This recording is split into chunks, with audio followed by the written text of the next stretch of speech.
சில பேர் ஆளை பார்த்தா 60 வயசு மாதிரி தோணும். உண்மையான வயசு என்னன்னு பார்த்தா 40 அல்லது 45ம்பாங்க. சில பேரை பார்க்கறதுக்கு 45 மாதிரி தெரியும், உண்மையிலேயே 65 தாண்டி இருப்பாங்க. ஒரு மனிதனுக்கு 2 வகையான வயது உண்டுங்கிறார் ஓஷோ. அதாவது உடம்புக்குன்னு ஒரு வயசு, மனசுக்குன்னு ஒரு வயசு. முதல் உலக மகாயுத்தம் நடந்தது இல்லையா, அது முடிஞ்சதுக்கு அப்புறம் முதல் தடவையா மனிதனின் மூளை வளர்ச்சியை பத்தி மனநல வைத்தியர்கள் ஒரு கணக்கெடுப்பு சோதனை நடத்தினாங்களாம். அது வரைக்கும் மனிதனுக்கு 2 வகையான வயது உண்டுன்னு யாரும் சிந்திச்சதே இல்லையா.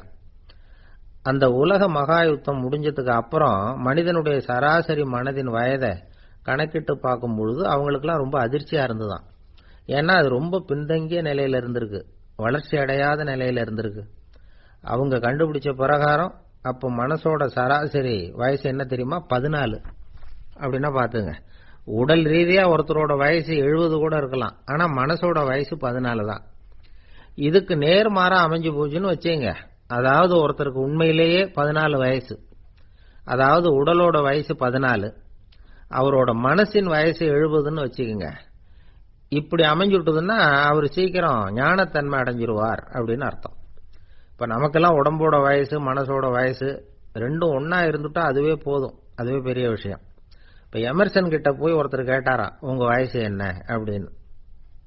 அவர் உடனே பதில் சொல்லியிருக்கார், 360 வருஷம் அப்படின்னாராம். கேட்டவர் குழம்பி போயிட்டார்.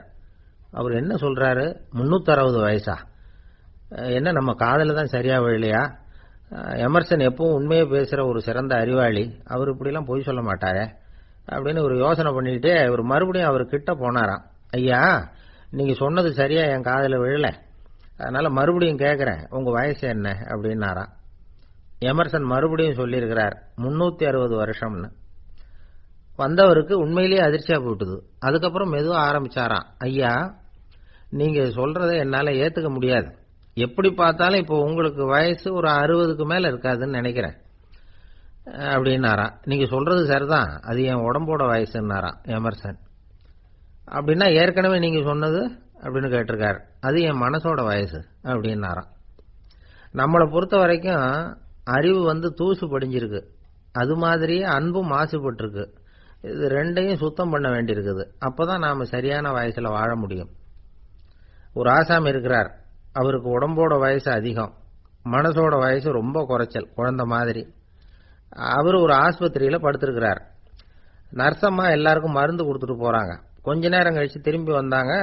அப்ப இவர் அந்த அம்மாவை கூப்பிட்டு சொல்றார், இதை பாருங்க சிஸ்டர், நீங்க எல்லாருக்கும் சின்ன சின்ன மாத்திரையா கொடுத்துட்டு எனக்கு மட்டும் நீளமான மாத்திரையா கொடுத்துட்டீங்க, முழுங்கிறதுக்கு ரொம்ப கஷ்டமா போச்சு, இனிமே எனக்கும் சின்ன மாத்திரையா கொடுங்க சிஸ்டர் அப்படின்னாராம். அந்த அம்மா உடனே அதிர்ச்சி ஆகி தலையில அடிச்சுக்கிட்டாங்களாம். நான் கஷ்டப்பட்டு மாத்திரையை முழுங்கினத்துக்கு நீங்க ஏமா தலையில தட்டிக்கிறீங்க அப்படின்னு கேட்டிருக்காரு இவர். இதுக்கு அவங்க சொல்லியிருக்கிறாங்க, நான் உங்களுக்கு கொடுத்துட்டு போனது மாத்திரை இல்லைங்க, அது தெர்மாமீட்டர் அப்படின்னாங்களாம்.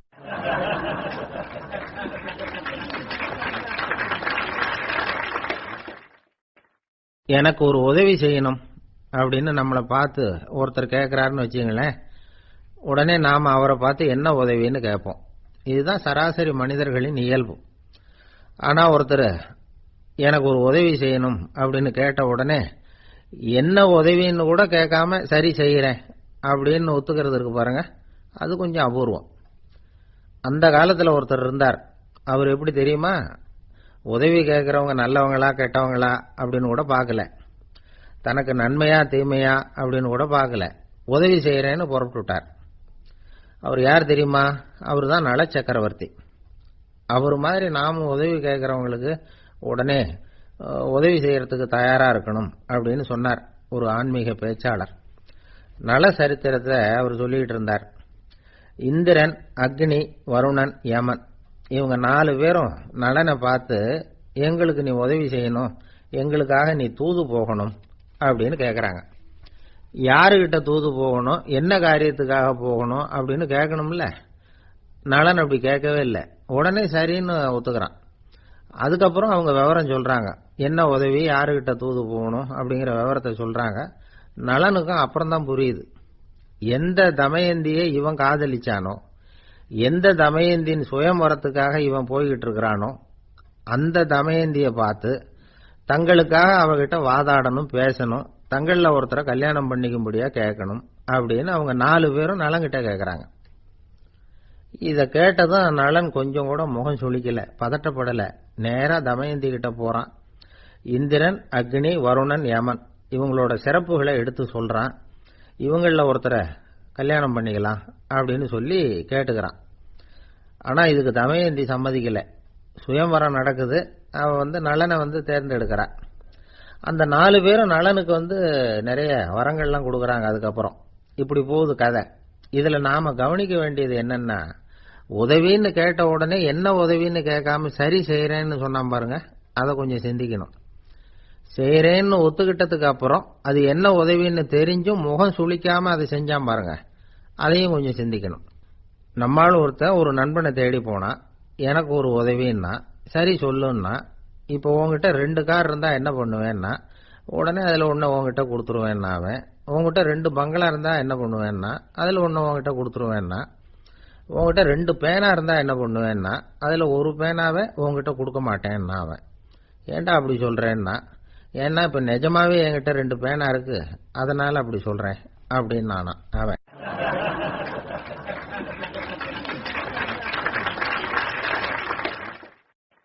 தானத்துல சிறந்தது எது அப்படின்னு ஒரு கேள்வியை கேட்டு, தானத்துல சிறந்தது நிதானம் அப்படின்னு அதுக்கு ஒரு பதிலும் சொல்றவங்க உண்டு. நிதானம் ரொம்ப அவசியம். அதுவும் இன்றைய உலகத்துக்கு ரொம்ப அவசியம். இன்னைக்கு உலகம் ரொம்ப பரபரப்பா போயிட்டு இருக்குது. பொறுமையா இருக்கணும்னு நினைக்கிறவங்களால கூட அப்படி இருக்க முடியறதில்ல. பொறுமையை சோதிக்கிறது மாதிரி பல சம்பவங்கள். அதையெல்லாம் சந்திச்சே தீர வேண்டி இருக்குது. எங்க போனாலும் கியூல நிக்க வேண்டி இருக்குது. எங்க போனாலும் காத்துக்கிட்டு இருக்க வேண்டி இருக்கு. ஆபீஸ்லயோ வீட்லயோ கூட நீங்க நிதானமா பொறுமையா நடந்துக்க தெரியலன்னா உங்களுக்கு சிடுமூஞ்சி, முசுடு இப்படிலாம் பேர் வச்சிருவாங்க. அது உங்களுக்கு தேவையா? சரி, வாழ்க்கையில் பொறுமைசாலின்னு பேர் வாங்கறதுக்கு என்ன வழி? முதல் பாயிண்ட், நீங்க நினைக்கிறது, எதிர்பார்க்கறது, செய்யறது எல்லாமே 100% கரெக்டா நடக்கணும்னு ஆசைப்படக்கூடாது. எதுவா இருந்தாலும் அதுல ஓரளவுக்கு தவறு நடக்கலாம் அப்படிங்கறத எதிர்பார்த்தே இருக்கணும். ஓரளவுக்கு அதை அனுமதிக்கணும். ஒரு நண்பரை 6 மணிக்கு ஒரு இடத்துக்கு வர சொல்லி இருக்கிறீங்க. 6 மணிக்கு அவர் வரல, உடனே பொறுமை இழந்து நடந்துக்க கூடாது. ஒரு 10 நிமிஷம் டிலே ஆகலாம். ஒரு வர்ற வழியில பஸ்ஸு கூட ஏதாவது டிராபிக்ல மாட்டிருக்கலாம். அதெல்லாம் எதிர்பார்த்தே கொஞ்சம் காத்திருக்கிறதுல ஒன்றும் தப்பு இல்லை. சில சமயம் டிலே ஆகிறது கூட நல்லதா முடியும். ஒரு பஸ்ஸை தவற விட்டுட்டு, ஐயோ கொஞ்சம் ஒரு 2 நிமிஷம் முன்னாடி வந்திருந்தா பிடிச்சிருக்கலாமே அப்படின்னு தவிச்சுக்கிட்டு இருப்பாங்க சில பேர். அடுத்தபடியா வர்ற பஸ் நேரடியா நீங்க போக வேண்டிய இடத்துக்கே கொண்டு போய் விடுற பஸ்ஸா கூட இருக்கலாம். அது உங்களுக்கு முன்னாடி தெரியாதுல்ல. சில நெருக்கடியான சூழ்நிலைகளை தமாஷா எடுத்துக்கிறதுக்கு பழகிக்கணும். சில இடங்களுக்கு போறப்ப காத்திருக்கிறதுக்கு நம்ம மனசை தயார்படுத்திக்கிட்டே போகணும். ஒரு ரயிலுக்கோ பஸ்ஸுக்கோ அல்லது விமானத்துக்கோ கப்பல் பிரயாணத்துக்கோ போறப்போ அங்க போய் நீங்க மணிக்கணக்கில் கூட காத்துக்கிட்டு தான் இருக்கணும். புறப்படுற நேரம் கூட மாறலாம். நீங்க போய் சேர்ந்ததும் அது உடனே புறப்படணும்னு கட்டாயமா என்ன? அது மாதிரி சமயத்துல படிக்கிறதுக்குன்னு சில சுவாரஸ்யமான புத்தகங்களையும் கையில் எடுத்துக்கலாம். உங்களை சுத்தி எவ்வளவோ சுவாரஸ்யமான சம்பவங்கள் நடந்துகிட்டு இருக்குது இல்ல, அதையெல்லாம் வேடிக்கை பாருங்க. எதுக்காக காத்துக்கிட்டு இருக்கிறோமோ அந்த காரியத்துல உண்மையாவே நமக்கு ஒரு அக்கறை இருந்தா நமக்கு போர் அடிக்காது. சில கோயில்கள்ல பார்த்திருப்பீங்க, தரிசனத்துக்காக பக்தர்கள் நாள் கணக்குல காத்துக்கிட்டு இருப்பாங்க. அவங்க எல்லாம் அழுத்துக்கிறது இல்ல. ஆண்டவனை தரிசிக்கணுங்கிற உண்மையான அக்கறை இருக்கிறதுனால அவங்களுக்கு போர் அடிக்கிறது இல்ல. ஆனா சில சினிமா தியேட்டர்ல கூட பார்க்கலாமே, சினிமா கியூ கூட அப்படிதான். சாயந்தரம் 6 மணி ஆட்டத்துக்கு காலம்பரம் 6 மணிக்கே போய் கூட காத்துக்கிட்டு இருப்பாங்க. அவங்களுக்கு எல்லாம் போர் அடிக்காது, படம் பார்க்குற ஆர்வம். இன்னொரு முக்கியமான விஷயத்த நாம பழக்கப்படுத்திக்கணும். லிவ் ஃபார் தி மூமெண்ட் அப்படிங்கிறாங்க நிபுணர்கள். ரொம்ப பேர் எப்படின்னா அடுத்தபடியா நடக்க போற விஷயத்திலேயே கவனமா இருப்பாங்க. அந்த நினைப்புலயே இந்த நிமிஷத்தை பொறுமை இல்லாம கழிப்பாங்க. ஒருத்தர் இருக்கார், அவர் எப்படின்னா ஆபீஸ் முடியறதுக்குள்ளேயே சார் 5 மணிக்கெல்லாம் ரெடியா இருங்க, நாம அந்த ஹோட்டல்ல போய் டிஃபன் சாப்பிடணும் அப்படின்னு 4 மணிலேருந்து சொல்லிட்டு இருப்பார். 4:55க்கே பரபரப்பா ஓடி வருவார். 2 பேரும் புறப்படுவோம், ஹோட்டலுக்கு போவோம், சாப்பிட்டுக்கிட்டு இருப்போம். அப்படி சாப்பிட்டுட்டு இருக்கிறப்ப சார் சாப்பிட்டு முடிச்சதும் நேரா ஒரு ஜவுளி கடைக்கு போறோம் அப்படிம்பார். பரபரக்க சாப்பிட்டு முடிப்பார், புறப்படுவார். ஜவுளி கடையில அவசரமா சீக்கிரம் பில் போடுங்க சார், சினிமாவுக்கு நேரம் ஆயிடும் பாரு. சினிமா தியேட்டர்ல உட்காந்து அடுத்தபடியா எங்க டின்னர் சாப்பிடுறதுன்னு யோசனை பண்ணிட்டு இருப்பார். ராத்திரி படுக்கையில் விழுந்ததுக்கு அப்புறமும் நாளைக்கு காலையில் எழுந்திரிச்சதும் அதை பண்ணணும் இதை பண்ணணும்னு திட்டம் போட்டுக்கிட்டே இருப்பார். அதாவது எப்பவும் அடுத்த நிமிஷம், அடுத்த நாள், அடுத்த வாரம், அடுத்த வருஷம், இதுதான் அவங்க சிந்தனை. இந்த நிமிஷம் என்ஜாய்மெண்ட்டை அவங்க இழந்துடுறாங்களாம். அதனால தான் வாழ்நாள் பூரா பொறுமையின்மை, அவஸ்தை, அல்லல். அதனால நாம எல்லாரும் வாழ்க்கையில நிதானமா இருக்கிறதுக்கு கத்துக்கணுமா. அதுக்காக இந்த நிதானத்துக்கு வேற விதமான அர்த்தம் பண்ணிக்கப்படாது. ஒருத்தர் அப்படித்தான் ஒரு தடவை அவருடைய குதிரை காணாம போயிட்டு தான். அதுக்காக அவர் கவலைப்படல, நிம்மதியா இருந்தார், சந்தோஷமா இருந்தார். என்ன சார் இது, உங்க குதிரை திருட்டு போயிட்டுதுங்கிறீங்க, நீங்க கவலைப்படாம இருக்கிறீங்களே அப்படின்னு கேட்டாங்களாம்.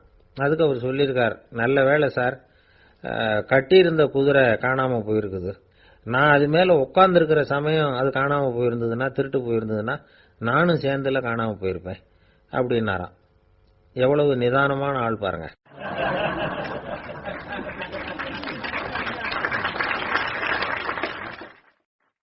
நாட்டுல நல்லவங்க ஒருத்தர் 2 பேர் இருக்கிறதுனால தாங்க மழையே பெய்யுது அப்படின்னு சொல்றது உண்டு. நல்லார் ஒருவர் உளரேல் அவர் பொருட்டு எல்லாருக்கும் பெய்யும் மழை. சில சமயம் ரொம்ப பேர் திடீர்னு நல்லவங்களா ஆயிடுவாங்க போல இருக்கு. அதனாலதான் விடாம பேய் மழையா கொட்டி தீர்த்துடுது. எல்லாரும் நல்லவங்களாயிட்டா உலகமே தாங்காது போல இருக்க. அப்பப்ப ஒருத்தர் 2 பேர் நல்லவங்களாகணும், அப்பதான் சீரா மழை பெய்யும். மாசத்துக்கு 3 பேர் நல்லவங்களானா மாதம் மும்மாரி பொழியும். இதெல்லாம் வேடிக்கை பேச்சு. இப்போ இதெல்லாம் ஒரு பக்கம் இருக்கட்டும், இப்போ விஷயத்துக்கு வருவோம். ஒரு கும்பல்ல நல்லவன் யாரு அப்படிங்கறத எப்படி கண்டுபிடிக்கிறது? இதுக்கு ஒரு வேடிக்கை கதை உண்டு. என்னுடைய நண்பர் ஒருத்தருக்கு அவங்க பாட்டியம்மா சொன்ன கதையா அது. அது என்ன கதைன்னா, ஒரு ஊர்ல ஒரு சமயம் பலமான மழை பெய்ய ஆரம்பிச்சுட்டுதான். இடி மின்னல் ரொம்ப கடுமையா இருந்திருக்குது. ஆரம்பிச்ச மழை வர வர கடுமையா ஆகிட்டு இருக்குதே தவிர நிக்கிற பாடா தெரியல. ஊரு ஜனங்கள்லாம் பார்த்தாங்க. இதுக்கு மேலேயும் வீட்டுக்குள்ள இருந்தா ஆபத்துங்கிறத புரிஞ்சுக்கிட்டாங்க. ஏன்னா வீடெல்லாம் இடிஞ்சி விழுந்துருமோங்கிற பயம். உடனே எல்லாரும் புறப்பட்டு ஊருக்கு பொதுவா இருந்த ஒரு மண்டபத்துல போய் தங்கிக்கிட்டாங்க. மின்னல் கடுமையா இருந்தது. இடி எந்த நேரத்திலையும் விழலாம்ங்கிற நிலைமை. எப்போ விழலாம்னு பார்த்துக்கிட்டு இருக்குது. அந்த மண்டபத்துல இருந்த ஜனங்கள் மனசுக்குள்ள ஒரு பயம். நம்ம கூட்டத்துல யாராவது ஒரு கெட்டவன் பாவம் பண்ணவன் இருந்தா கூட இடி இந்த மண்டபத்துல விழுந்துரும், அது எல்லாருக்கும் ஆபத்து அப்படின்னு நினைச்சாங்க. சரி, இதுக்கு என்ன பண்ணலாம் அப்படின்னு யோசனை பண்ணாங்க. அந்த கூட்டத்துல ஒரு பெரியவர் இருந்தார். அவரு ஒரு யோசனை சொன்னார். இதோ பாருங்க, அதுக்கு ஒரு வழி இருக்கு. அதோ எதிர்த்தாப்புல கொஞ்சம் தூரத்துல ஒரு உயரமா மரம் ஒண்ணு இருக்கு பாருங்க. பொதுவா இடி சுலபமா விழறது அது மாதிரி உயரமான மரத்துல தான். நம்ம கூட்டத்துல இருக்கிறவங்க எல்லாரும் ஒவ்வொருத்தரா போய் அந்த மரத்தை தொட்டு விட்டு திரும்பி வந்துடணும். நம்மள பாவம் பண்ணவன் யாரோ அவன் அந்த மரத்தை தொடுற சமயத்துல இடி விழுந்துரும், அவன் மட்டும் போயிடுவான், மண்டபத்துல இருக்கிற நாமெல்லாம் பொழைச்சிக்கலாம் அப்படின்னு ஐடியா கொடுத்தாரு அந்த பெரியவர். இது நல்ல யோசனையா பட்டது. எல்லாரும் ஒத்துக்கிட்டாங்க. ஒவ்வொருத்தரா போய் அந்த மரத்தை தொட்டு விட்டு திரும்பி வந்தாங்க. இடி எதுவும் விழல. இன்னமும் பாவம் பண்ண ஆசாமி அதை போய் தொடல போல இருக்கு அப்படின்னு நினைச்சுக்கிட்டாங்க. ஒவ்வொருத்தரா போறாங்க, எல்லாரும் போய் தொட்டு விட்டு வந்தாச்சு. இன்னும் ஒரே ஒரு ஆசாமி தான் பாக்கி. கடைசியா இருந்த அந்த ஆள் பயந்துட்டான். இது வரைக்கும் இடி விழலைன்னா இப்ப என்ன அர்த்தம்? இப்ப நாம தான் பாக்கி, நாம தான் தப்பு பண்ண ஆள் போல இருக்கு அப்படின்னு நினைச்சுட்டான். அதனால துணிச்சலா போய் தொடறதுக்கு பயந்தான், தயங்கிக்கிட்டே இருந்தான். இருந்தாலும் மற்றவங்க எல்லாம் சும்மா இருப்பாங்களா? கட்டாயப்படுத்தி கழுத்தை பிடிச்சி தள்ளாத குறையா அவனை தள்ளி விட்டாங்க, போய் தொட்டுட்டு வாடான்னு. அவன் நடுங்கிட்டே போய் அந்த மரத்தை தொட்டான். அதே வினாடி ஒரு பயங்கரமான மின்னல் இடி விழுந்துட்டுது. எங்க விழுந்தது தெரியுமா? அந்த ஆள் மேல இல்ல, மண்டபத்துல விழுந்தது. மண்டபத்துல இருந்தவங்க பூரா காலி. அந்த ஒரு ஆள் மட்டும் பொழைச்சுக்கிட்டான். இந்த ஒரு ஆளை காப்பாத்துறதுக்காக தான் இடி மண்டபத்துல விழாம இருந்திருக்குது. இதுதான் கதை. அதனால நல்லவங்க எப்படியும் தப்பிச்சுக்குவாங்க அப்படிங்கிறது ஒரு நீதி. ஒருத்தன் அப்படிதான் தெருவில் நடந்து போய்கிட்டு இருந்தான், ரொம்ப நல்லவன். எதிரில் ஒருத்தன் சைக்கிள்ல வந்துகிட்டு இருந்தான். அதுல மோதி இவன் கீழே விழுந்துட்டான். சைக்கிள்காரன் உடனே இறங்கி இவனை தூக்கி விட்டான். இவன் எழுந்திருச்சு அவனை முறைச்சி பார்த்தான். அப்படி பார்க்காதீங்க சார், நீங்க ரொம்ப புண்ணியம் பண்ணிருக்கீங்க, அதுதான் இப்ப சைக்கிள்ல மோதிக்கிட்டீங்க அப்படின்றான். என்ன அப்படி சொல்றேன் நானா? இவன் 10 நிமிஷத்துக்கு முன்னாடி நான் லாரி ஓட்டிட்டு வந்தேன், அப்போ நீங்க எதிரில் வந்திருந்தீங்கன்னா என்ன ஆயிருக்கும் அப்படின்னானா அவன்.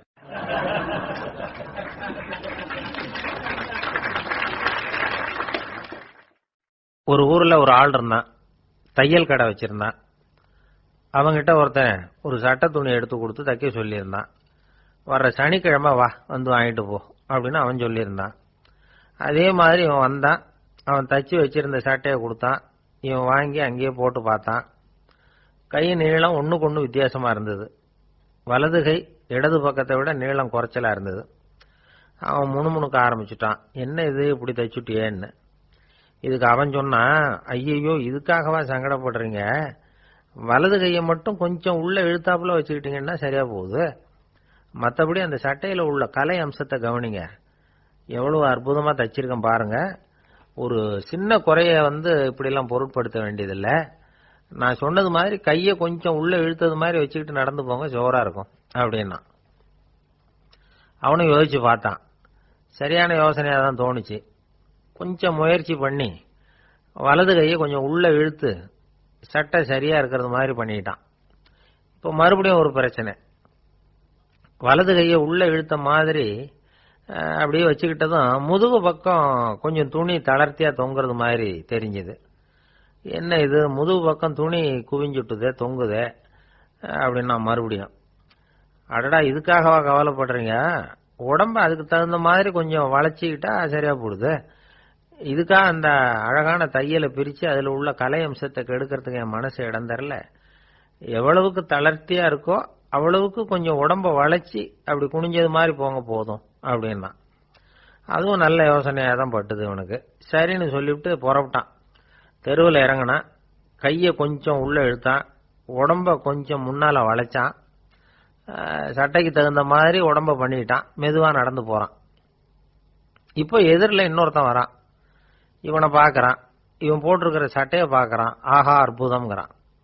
சும்மா சொல்லப்படாது, ரொம்ப நல்லா இருக்கு, நிச்சயமா இது இந்த ஊர் மேல தெருவில் இருக்கிற ஒருத்தன் இருக்கானே அவன் தச்சதா தான் இருக்கணும் அப்படின்னா. இதை கேட்டதும் அவனுக்கு ஆச்சரியம். எப்படி அவ்வளவு கரெக்டா கண்டுபிடிச்சிங்க அப்படின்னு கேட்டிருக்கான். இதுக்கு அந்த வழிபோக்கன் சொன்னானா, அவன் ரொம்ப கெட்டிக்காரன், உங்களை மாதிரி உடம்பும் கையும் வளைஞ்சு போன ஒரு ஆசாமிக்கு அவனை தவிர வேற யாராலேயும் இவ்வளவு பொருத்தமான ஒரு சட்டையை தைக்க முடியாது அப்படின்னானா. பாருங்க, அவனுக்காக இவன் அனுசரிக்க போய் இவனோட நிலைமை எப்படி ஆயிட்டுது பாருங்க. இதே மாதிரி தான் சில சடங்குகளும் சம்பிரதாயங்களும் நம்மளை கோமாளி ஆக்கி விட்டுரும். எதுவா இருந்தாலும் அதுல அறிவுபூர்வமான அணுகுமுறை அவசியம். ஒரு நர்ஸ் அவசரமா ஓடி டாக்டர் கிட்ட சொல்லிச்சான், டாக்டர் ஒரு தப்பு நடந்து போச்சு, 10ஆம் நம்பர் பெட்ல இருக்கிற பேஷண்ட்டுக்கு காலில் ஆபரேஷன் பண்றதுக்கு பதிலாக கையில் ஆபரேஷன் பண்ணி விட்டீங்க. கை ஆபரேஷன் பண்ணிக்க வேண்டிய ஆள் 7ஆம் நம்பர் பெட்ல இருக்கார் அப்படின்னு தான். அதுக்கு இவர் பதட்டப்படாம சொன்னாராம், பரவாயில்ல இவரை தூக்கி 7ஆம் நம்பர் பெட்ல போட்டுரு அப்படின்னாராம்.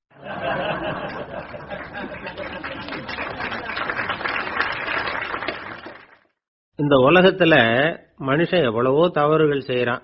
அதுக்கெல்லாம் என்ன காரணம்? அதை பத்தின ஆராய்ச்சி தான் இன்னைக்கு. இதுக்கு ஆராய்ச்சி என்னத்துக்கு, அது தெரிஞ்ச விஷயம் தானே அப்படின்னு நீங்க நினைக்கலாம். ஆனா அப்படி அலட்சியமா இந்த விஷயத்தை விட்டுறக்கூடாது.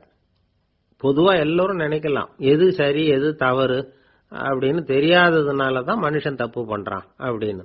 ஆனா அப்படி சொல்லிட முடியாது. மனுஷன் தெரிஞ்சே தான் தவறுகள் பண்றான். இப்போ உதாரணத்துக்கு ஒரு சாலையில இடது பக்கம் போக வேண்டிய ஒருத்தர் நடுக்கோட்டை தாண்டி வலது பக்கமா வண்டியை ஓடிட்டு போறாருன்னு வச்சுங்க. என்னப்பா இது தப்பு இல்லையா அப்படின்னு அவர்கிட்ட கேட்டா, அதெல்லாம் எனக்கு தெரியும், நீ உன் வேலையை பார்த்துட்டு போ அப்படிம்பார். வலது பக்கமா போறது தப்புன்னு தெரிஞ்சே தான் அவர் அப்படி செய்யறார், அப்படி போறார். பெரிய உத்தியோகத்தில் இருக்கிறவங்க கூட லஞ்சம் வாங்குறாங்க. அவங்களுக்கெல்லாம் லஞ்சம் வாங்குறது தப்புன்னு தெரியலன்னு அர்த்தம். திருடுறது தப்புன்னு தெரியாமலாம் மனுஷன் திருடுறான், நல்லாவே தெரியும். நீங்க வேணும்னா கேட்டு பாருங்க, வேற வழி இல்ல அதனால தான் திருடுறேன்பா. திருடுறது ஒரு புண்ணியமான காரியம்னு திருடனே கூட சொல்ல மாட்டான். திருடுறது தவறுங்கிறது திருடனுக்கு தெரியும் அப்படிங்கறத விளக்கறதுக்காக ஒரு பெரியவர் ஒரு கதை சொன்னார். அதாவது 2 திருடர்கள் 2 பேரும் சேர்ந்து ஒரு வீட்டுக்கு போய் ஒரு 10,000 ரூபாயை திருடிட்டு வந்துடுறாங்க. ஒரு காட்டு வழியா வந்துகிட்டு இருக்கிறாங்க. இன்னும் விடியல. 2 பேருக்கும் தூக்கம் கண்ணை சுத்துது. சரி இப்படியே ஒரு மரத்தடியில படுத்து தூங்குவோம், காலையில விடிஞ்சதும் இந்த பணத்தை 2 பேரும் பங்கு போட்டுக்குவோம் அப்படின்னு முடிவு பண்றாங்க. அதே மாதிரி படுத்து தூங்குறாங்க. நடு ராத்திரியில ஒரு திருடன் முழிச்சுக்கிறான். விடிகிற வரைக்கும் காத்துக்கிட்டு இருந்தா 5,000 ரூபா தான் கிடைக்கும், இப்பவே கம்பி நீட்டினா 10,000 ரூபா கிடைக்கும் அப்படின்னு யோசிச்சு பார்த்துட்டு ஒரு முடிவுக்கு வந்தான். மெதுவா அந்த 10,000த்தையும் சுருட்டிக்கிட்டு அடுத்தவனுக்கு தெரியாம ஓடி போயிட்டான். விடியுது. அடுத்தவன் எழுந்திரிச்சு பாக்குறான், பணத்தையும் காணல பாகஸ்தனையும் காணல. இந்த திருடன் அந்த திருடனை திட்டுறான், திருட்டு பய, அயோக்கிய பய, இப்படி அநியாயமா கிளப்பிட்டு போட்டானே அப்படிங்கிறான். இதுல இருந்து என்ன தெரியுது? தெரியாம எடுத்துக்கிட்டு போறது திருட்டு, அயோக்கியத்தனம், அநியாயம் அப்படிங்கறது இவனுக்கு தெரிஞ்சிருக்குது. அதனாலதான் அடுத்தவனை பார்த்து இப்படி திட்டுறான். அதனால தெரியாததுனால மனுஷன் தவறு பண்றான்னு சொல்றது சரியில்லை. அப்படின்னா மனுஷன் பண்ற தவறுகளுக்கு உண்மையான காரணம் தான் என்ன? இதே சந்தேகம் அர்ஜுனனுக்கும் வந்துதான். அதனாலதான் அவன் பகவானை பார்த்து கேட்கறான். மனுஷன் தன் விருப்பத்துக்கு விரோதமா ஏதோ ஒரு சக்தியினால பலாத்காரமா இழுக்கப்பட்டது மாதிரி பாவம் பண்றானே, அந்த சக்தி என்ன அப்படின்னு கேட்கறான். இதுக்கு பகவான் பதில் சொல்றார். காமமும் குரோதமும் தான் அந்த சக்திகள், அதாவது ஆசையும் சினமும். இது ரெண்டும் உன்னுடைய எதிரிகள் அப்படிங்கறத புரிஞ்சுக்கோ அப்படிங்கிறார். இன்னமும் நுணுக்கமா பார்த்தா காமத்தினுடைய மறு உருவங்கள் தான் குரோதமும் லோபமும். ஆசை நிறைவேறலன்னா குரோதம், அதாவது கோபம். ஆசை நிறைவேறிட்டதுன்னா லோபம், அதாவது பேராசை. பாவத்தை கண்ட்ரோல் பண்ணணும்னா அதுக்கு மெயின் சுவிட்ச் எது அப்படிங்கறது இப்பதான் தெரியுது. அதுக்கு மனுஷன் தெரிஞ்சே தான் தவறு பண்றான் அப்படின்னு பேசிக்கிட்டோமே. அதுக்கு ஒரு உதாரணம்.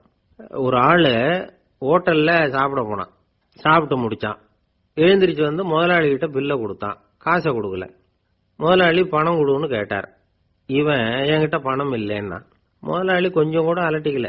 உள்ள இருந்து ஒரு ஆளை கூப்பிட்டார். இவனை கூப்பிட்டுட்டு போய் இட்லி மாவு ஆட்ட சொல்லுனார்.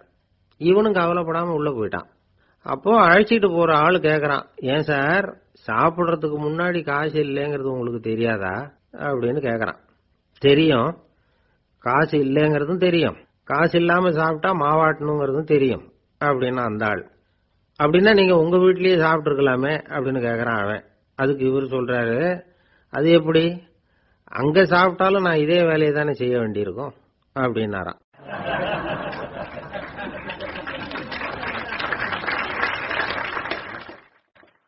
கப்பல் கடல்ல போய்கிட்டு இருக்கு. புயல், சூறாவளி, அலையெல்லாம் பெருசு பெருசா ரொம்ப உயரமா உண்டாகுது. கடுமையான காற்றிலேயும் வேகமான அலைகள்லேயும் சிக்கி அந்த கப்பல் தடுமாறுது. திசை மாறி போச்சு. எந்த பக்கம் போயிட்டு இருக்கிறோம்னே தெரியல. அந்த கப்பலை செலுத்திக்கிட்டு இருந்த மாலுமி ரொம்ப சாமர்த்தியமா செயல்பட்டார். தன்னுடைய அறிவாற்றலையும் திறமையையும் முழுமையா பயன்படுத்தினார். அந்த கப்பலை கட்டுப்படுத்தினார். மெதுவா அந்த சூறாவளியிலிருந்து கப்பலை காப்பாத்தி கரைக்கு கொண்டுட்டு சேர்த்துட்டார். மாலுமின்னு ஒருத்தர் இருந்ததுனால அந்த மரக்கலம் காப்பாற்றப்பட்டது.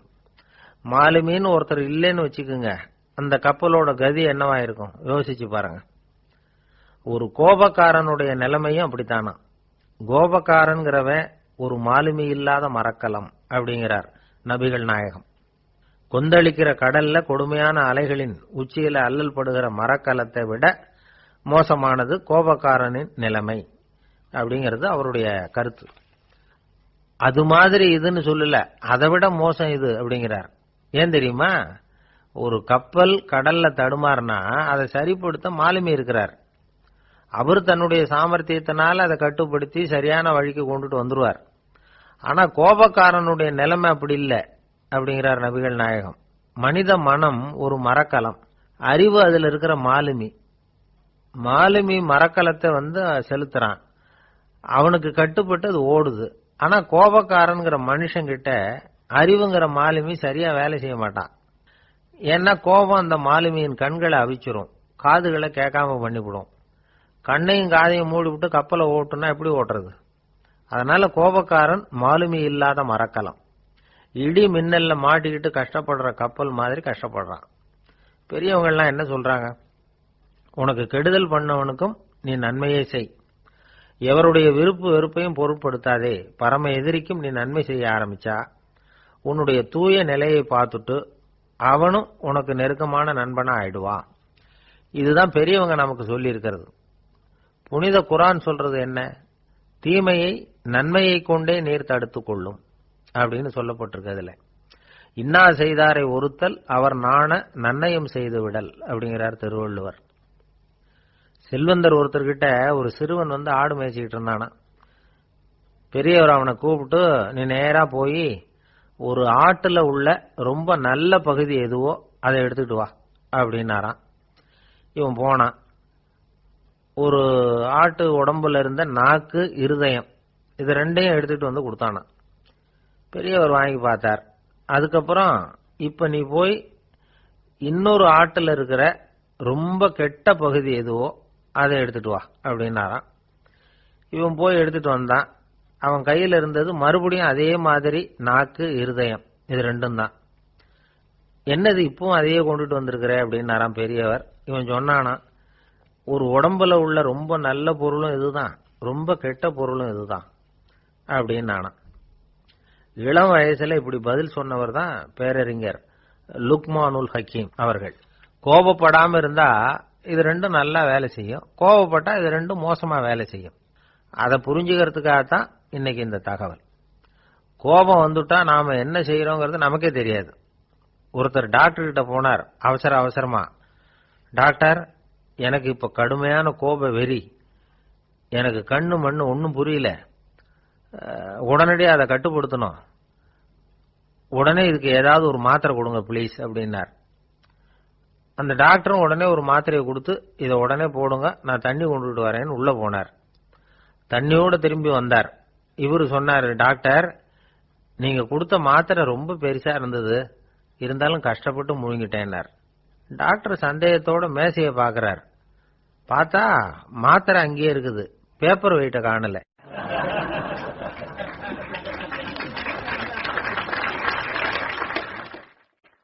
நம்மள மாதிரி ஒரு ஆசாமி அவன் நம்மள மாதிரியே கற்பனை பண்ணான். அதாவது நாம தான் இந்த உலகத்துல ரொம்பவும் கஷ்டப்படுறோம், மற்றவங்க எல்லாம் சந்தோஷமா இருக்கிறாங்க அப்படின்னு அவன் நினைச்சுக்கிட்டான். அவன் ஒரு நாள் கடவுளை வேண்டிக்கிட்டானா, சுவாமி, இந்த உலகத்துல எவ்வளவோ பேர் இருக்கிறாங்க, ஒவ்வொருத்தருக்கும் ஒவ்வொரு விதமான கஷ்டம் இருக்கலாம், ஒத்துக்கிறேன், இருந்தாலும் எனக்கு அது கொஞ்சம் அதிகமா இருக்கிறது மாதிரி தெரியுது, அதனால நீங்க எனக்காக ஒரு சின்ன உதவி செஞ்சா போதும். அது வேற ஒண்ணும் இல்ல, என்கிட்ட இருக்கிற துயரங்களை இன்னொருத்தர் யாருகிட்டயாவது கொடுத்துருங்க, அவர்கிட்ட இருக்கிற துயரங்களை என்கிட்ட மாத்தி கொடுத்துருங்க, ஒரு மியூச்சுவல் டிரான்ஸ்பர், அவ்வளவுதான், அப்படி பண்ணிவிட்டா போதும் அப்படின்னு வேண்டிக்கிட்டானா. அன்னைக்கு ராத்திரியே அவன் ஒரு கனவு கண்டிருக்கான். வானத்திலிருந்து ஒரு குரல் கேட்டிருக்கு. அது என்ன சொல்லிச்சு தெரியுமா? ஏ ஜனங்களே, எல்லாரும் அவங்கவுங்க கஷ்டங்களை ஒரு பையில போட்டு எடுத்துக்குங்க, அப்படி எடுத்துக்கிட்டு நேரா இந்த ஊர் எல்லையில இருக்கிற கோயிலுக்கு வந்து சேருங்க அப்படின்னு அந்த குரல். ஆஹா, கடவுள் நம்ம பிரார்த்தனைக்கு செவி சாய்ச்சுட்டார் அப்படின்னு சந்தோஷப்பட்டான் இவன். உடனே என்ன பண்ணா, தன்கிட்ட இருந்த கஷ்டத்தையெல்லாம் ஒரு சாக்கு பையில போட்டு எடுத்துக்கிட்டான். வீட்டை விட்டு வெளியில வந்தான். தெருவில் இறங்கி நடக்கிறான். அங்க பார்த்தா ஏகப்பட்ட பேர் ஆளுக்கு ஒரு பைய தூக்கிக்கிட்டு கோயிலுக்கு போயிட்டு இருக்கிறாங்க. சில பேர் மூட்டையா கட்டி தலையில சுமந்துக்கிட்டு போயிட்டு இருக்கிறாங்க. இவன் பார்த்தான். இவனுக்கு ரொம்ப ஆச்சரியமா இருந்தது. ஏன்னா எல்லாரும் வச்சிருக்கிற பைய இவன் பைய விட பெருசா இருந்தது. இவன் பை தான் இருக்கிறதுலயே கொஞ்சம் சின்னதா தெரிஞ்சது. இப்ப அவன் மறுபடியும் சாமியை வேண்டிக்கிட்டான், கடவுளே, இப்ப உள்ள சூழ்நிலையை கவனிச்சா என்கிட்ட இருக்கிற பையே பரவாயில்லன்னு தோணுது, அதனால வேற பைய எதையும் மாத்த வேணாம், இதுவே பரவாயில்ல, இந்த பையோட திரும்பி வீட்டுக்கு போனா போதும்னு நினைக்கிறேன் அப்படின்னு ஏதோ நினைக்க ஆரம்பிச்சுட்டான் அவன். எல்லாரும் கோயிலுக்கு போய் சேர்ந்தாங்க. கோயில்ல அந்த குரல் மறுபடியும் கேட்டுது. எல்லாரும் அவங்கவுங்க பைகளை சுகத்துல தொங்க விடுங்க, திடீர்னு விளக்குகள் அணையும், மணி அடிக்கப்படும், அதுதான் அடையாளம். அந்த சமயத்துல இருட்டுல உங்களுக்கு வேண்டிய பைய நீங்க மாத்தி எடுத்துக்கலாம், தேர்ந்தெடுத்துக்கலாம். வெளிச்சம் இருக்கிறப்பவே உங்களுக்கு பிடிச்ச பைக்கு பக்கமா பார்த்து நீங்க நின்னுக்கலாம் அப்படின்னு சொல்லி விவரம் சொல்லிச்சான் அந்த குரல். அப்படி சொன்னதுக்கு அப்புறம் திடீர்னு விளக்கு அணைஞ்சுது, மணி அடிச்சுது. கொஞ்ச நேரம் கழிச்சு மறுபடியும் விளக்குகள்லாம் எரிஞ்சுது. இப்போ பார்த்தா எல்லாரும் அவங்கவுங்க பையையே கெட்டியா பிடிச்சிட்டு நிக்கிறாங்க. இவனும் அப்படியே நிக்கிறான். இவன் மெதுவா பக்கத்துல நிக்கிறவங்க கிட்ட கேட்டானா, ஏன் நீங்க பைய கையிலேயே வச்சிருக்கிறீங்க, செவுத்துல மாட்டலையா அப்படின்னு கேட்டிருக்கான். இல்லப்பா, நீ ஏன் கையிலேயே வச்சிருக்கிறியோ அதே காரணத்துக்காக தான் நாங்களும் வச்சிருக்கிறோம். நம்ம கவலைகளை பத்தி நமக்கு ஓரளவுக்காவது தெரியும், ஆனா மற்றவங்க கவலைகள் நமக்கு பரிச்சயம் இல்லாதவை, பழக்கம் இல்லாதது. அதனால நமக்கு தெரிஞ்ச கவலைகளை சமாளிக்கிறது சுலபம். தெரியாததை சமாளிக்கணும்னா மறுபடியும் ஆரம்பத்திலிருந்து ஆரம்பிக்கணும். அதனால பழைய நண்பர்களோட வாழறது தான் மேல் அப்படின்னு நானும். அதுக்கப்புறம் அவன் தன்னோட பைய போதும்னு வீட்டுக்கு திரும்பி வந்துட்டானான். இது ஒரு பெரியவர் சொல்லி இருக்கிற கதை. அதனால நம்ம கிட்ட இருக்கிற கஷ்டங்கள் தான் பெருசு, அதை இன்னொருத்தங்கிட்ட கொடுத்துட்டு மாத்திக்கலாம் அப்படின்னு நினைக்கிறது தப்பு. இதே மாதிரி இன்னொரு சம்பவம். ஒரு ஊர்ல ஒரு நாள் ராத்திரி ஆகாயத்திலிருந்து கடவுள் குரல் கேட்குது, இந்த ஊர்ல இருக்கிற ஜனங்கள்லாம் கொஞ்சம் கவனிங்க, உங்களுக்கு ஒரு செய்தி. அதாவது இங்க இருக்கிற ஜனங்கள்லயே கொஞ்சம் கூட கவலையே இல்லாத ஆள் யாருன்னு எனக்கு தெரியணும். அதனால எல்லாரும் அவங்க கவலைகளை ஒரு பையில போட்டு எடுத்துக்கிட்டு கோயிலுக்கு வாங்க அப்படின்னார் கடவுள். உடனே வரிசையா எல்லாரும் வர ஆரம்பிச்சாங்க. எல்லார் கையிலையும் பை இருந்தது, சின்னதும் பெருசுமா. கவலையே இல்லாத ஆள் யாருன்னு தேடினார் கடவுள். ஒரே ஒரு ஆள் மட்டும் கையில எதுவும் இல்லாம வெறும் கையை வீசிக்கிட்டு ரொம்ப ஜாலியா நடந்து வந்துகிட்டு இருந்தான். கடவுள் அவங்க கிட்ட போனார். ஏன்பா உனக்கு கவலையே இல்லையா அப்படின்னு கேட்டார். எனக்கும் சில கவலைகள்லாம் உண்டு அப்படின்னானா அவன். எங்க அதெல்லாம்னு கேட்டிருக்காரு கடவுள். பின்னாடி லாரியில வந்துகிட்டு இருக்கு அப்படின்னானா அவன்.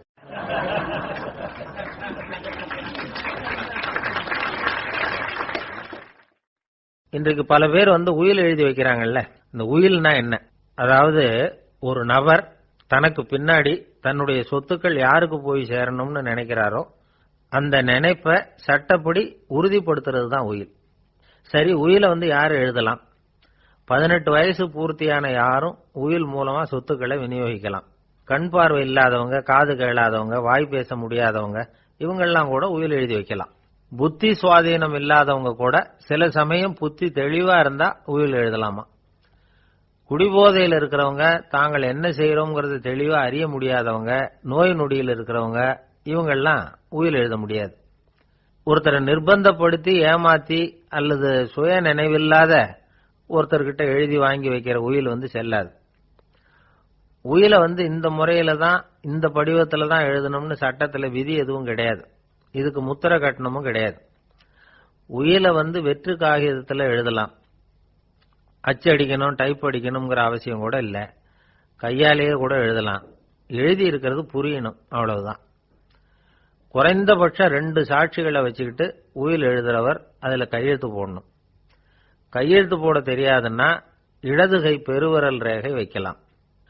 உயில் சாசனத்துக்கு சாட்சிகள் கையெழுத்து இல்லைன்னாலும் அது செல்லாது. அப்புறம் பிரிவிலேஜ்டு வில் அப்படின்னு இருக்கு, அதுக்கு மட்டும் சாட்சிகள் தேவையில்லை. அது என்னன்னா, இந்த விமானப்படை, கப்பல் படை அல்லது யுத்தத்துல பணிபுரியும் நபர்கள் அவங்கெல்லாம் இருக்கிறாங்க இல்லையா, அப்படிப்பட்டவங்க எழுதுற உயில் அது. அதுக்கு சில விசேஷ சலுகைகள் உண்டு. ஒருத்தர் முதல்ல ஒரு உயில் எழுதி வைக்கிறார், அதுக்கப்புறம் மனசு மாறி போகுது, அது வேணாம்னு நினைக்கிறார், ரத்து செஞ்சுடலாம். அதுக்கப்புறம் வேற உயிலும் எழுதலாம். உயிரோட இருக்கிற வரைக்கும் எத்தனை தடவை வேணும்னாலும் உயில் எழுதலாம். கடைசியா எழுதப்பட்ட உயில் சட்டப்படி சரியா இருந்தா அதுதான் அமலுக்கு வரும். சரி, எழுதுற உயிலை ரகசியமா வச்சிருக்கிறது எப்படி? இது ஒரு கேள்வி. இதுக்கு என்ன செய்யணும்னா, ஒருத்தர் உயிலை எழுதினதுக்கு அப்புறம் அவர் தானாவோ அல்லது அங்கீகரிக்கப்பட்ட முகவர் மூலமாகவோ, அதாவது ஒரு ஏஜென்ட் மூலமாகவோ, ஒரு கவர்ல போட்டு சீல் வச்சு கவர் மேல தன்னுடைய பெயரை எழுதி அல்லது அந்த ஏஜென்ட் பெயரை எழுதி கவர் மேல என்ன அடக்கம் செய்யப்பட்டிருக்கு, உள்ள என்ன இருக்கு அப்படிங்கிற விவரம்லாம் எழுதி சார் பதிவாளர்கிட்ட ஒப்படைக்கலாம். இதுக்கு கட்டணம் உண்டு. அதுக்கப்புறம் எப்ப தேவைப்படுதோ அப்போ ஒரு மனு கொடுத்து அந்த கவரை திரும்ப வாங்கிக்கலாம். இப்ப எழுதுற உயில இவ்வளவு நாளுக்குள்ள பதிவு செய்யணுங்கிற கால வரையறை உண்டா அப்படின்னு ஒரு கேள்வி வரலாம் இல்லையா? எப்ப வேணும்னாலும் பதிவு செய்யலாம். நம்மால் ஒருத்தர் ஒரு நாள் ரொம்ப அவசரமா வந்தார். இந்த உயில் எழுதுறது சம்பந்தமா பூரா விவரமா எனக்கு உடனே தெரியணும்னார். நான் உடனே அவரை வக்கீல் ஒருத்தர்கிட்ட அழைச்சிட்டு போனேன். இவர் அவர்கிட்ட எல்லா விவரமும் கேட்டு தெரிஞ்சுக்கிட்டார். ரொம்ப தேங்க்ஸ்ன்னு சொல்லிவிட்டு 2 பேரும் வெளியில வந்தோம். அதுக்கப்புறம் இவர்கிட்ட கேட்டேன், ஆமா இவ்வளவு விவரமா கேட்கறீங்களே, உங்களுக்கு எத்தனை பிள்ளைங்க சார் அப்படின்னு கேட்டேன். 6 பேர் சார் அப்படின்னார். சரி, இருக்கிற சொத்து எவ்வளவுன்னு கேட்டேன். அதை இனிமே தான் சம்பாதிக்க போறேன் அப்படின்னார்.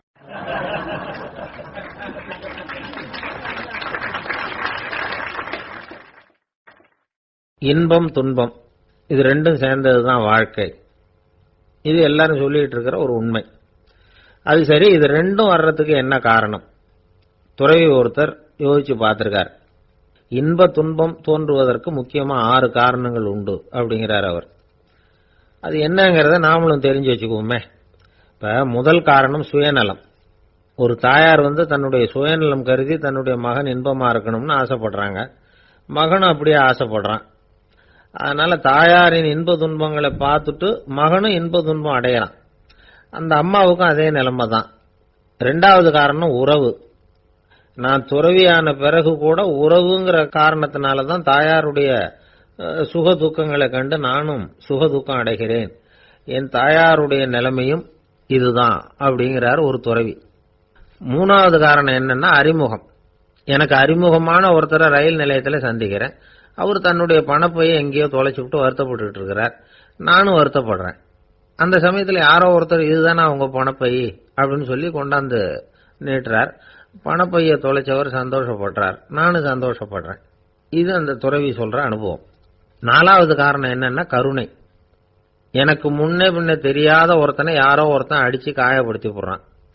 கருணை காரணமா நான் அதுக்காக துக்கப்படுறேன்.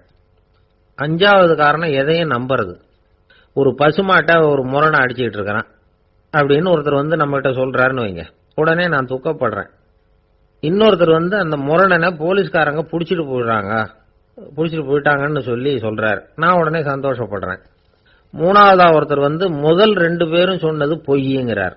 அப்ப நான் இன்ப துன்பம் ரெண்டுமே இல்லாம நிம்மதியா இருக்கிறேன்.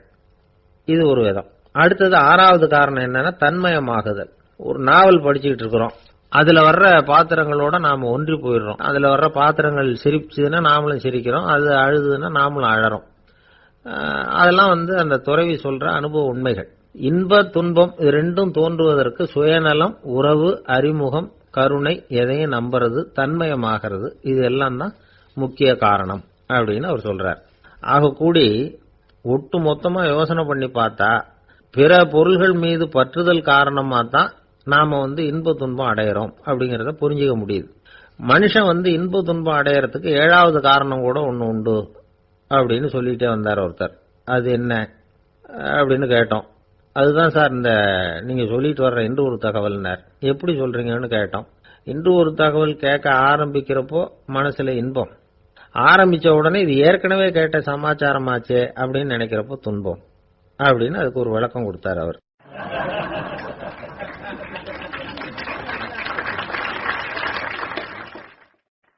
ஒரு நாள் காலை நேரம் ஒரு குரு படுக்கையை விட்டு எழுந்திருக்கிறார்.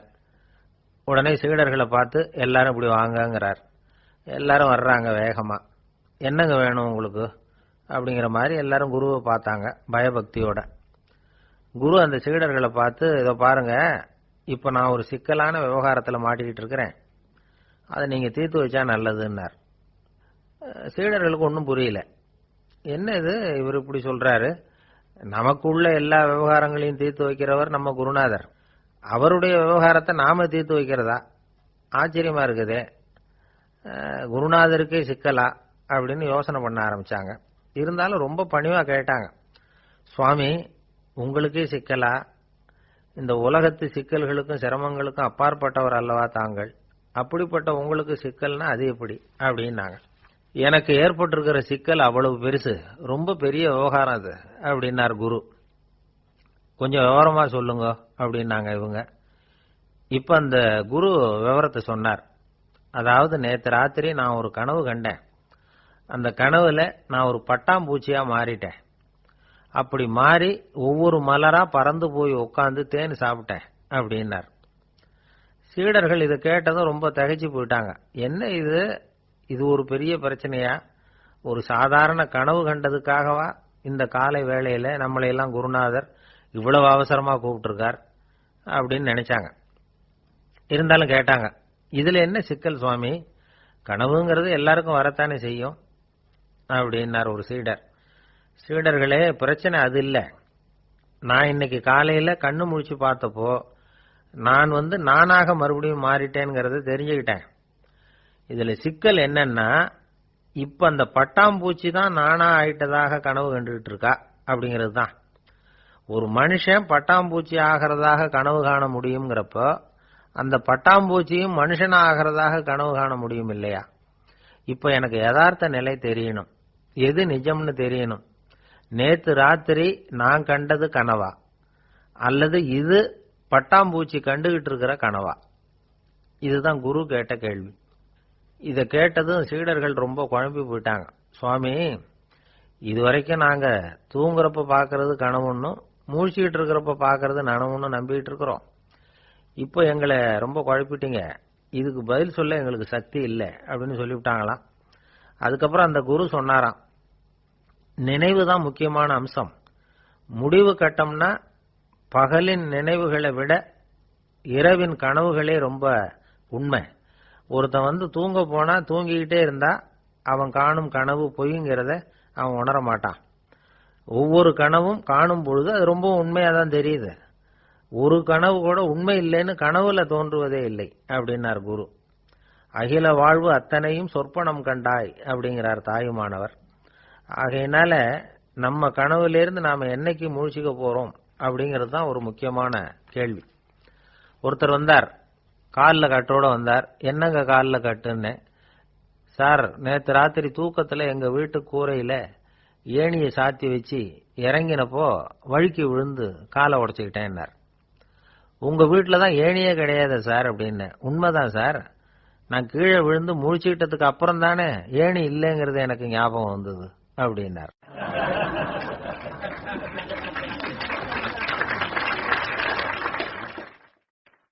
ஒரு நண்பர் சினிமா படம் தயாரிக்கிறவர், அவர்கிட்ட ஒரு நாள் பேசிக்கிட்டு இருந்தேன்.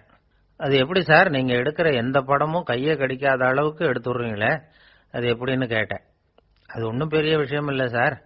பெண்களுக்குன்னு சில உருக்கமான காட்சிகள், இளைஞர்களுக்குன்னு சில நடனங்கள், அடிதடி காட்சிகள், அப்புறம் வயசானவங்களுக்குன்னு சில ஆன்மீக காட்சிகள், சின்ன பிள்ளைங்களுக்கு சிரிப்பு, இப்படி எல்லாமும் சேர்த்து நான் படம் எடுக்கிறேன். மசாலா படம்னு பேரு. இது ரொம்ப பெருசா இல்லைன்னாலும் ஓரளவுக்கு சுமாரா ஓடிரும், கையை கடிக்காது அப்படின்னார். இது ஒரு உத்தி. சில பத்திரிகை ஆசிரியர்களும் இந்த உத்தியை கையாளுறது உண்டு. இந்த உத்திக்கு பார்னம் உத்தி அப்படின்னு பேரு. பார்னம் எஃபெக்ட் அப்படின்னு சொல்லுவாங்க. அதாவது ஃபீனியஸ் டி பார்னம் அப்படின்னு ஒருத்தர் அமெரிக்காவில் இருந்தாராம். அதாவது 19ஆம் நூற்றாண்டுல அமெரிக்காவில் கொடிகட்டி பறந்த ஒரு சர்க்கஸ் நிறுவனத்தின் அதிபர் அவர். இந்த உலகத்துல ஒவ்வொரு நிமிஷமும் ஒரு ஏமாளி பிறந்துகிட்டே இருக்கிறான் அப்படிங்கிறது அவருடைய சித்தாந்தம். ஒவ்வொருத்தரையும் திருப்திப்படுத்துற அளவுக்கு அம்சங்களை கொஞ்சம் கொஞ்சமா கலந்து கேளிக்கை நிகழ்ச்சிகளை நடத்தினது தான் அவருடைய மகத்தான வெற்றிக்கு காரணம்.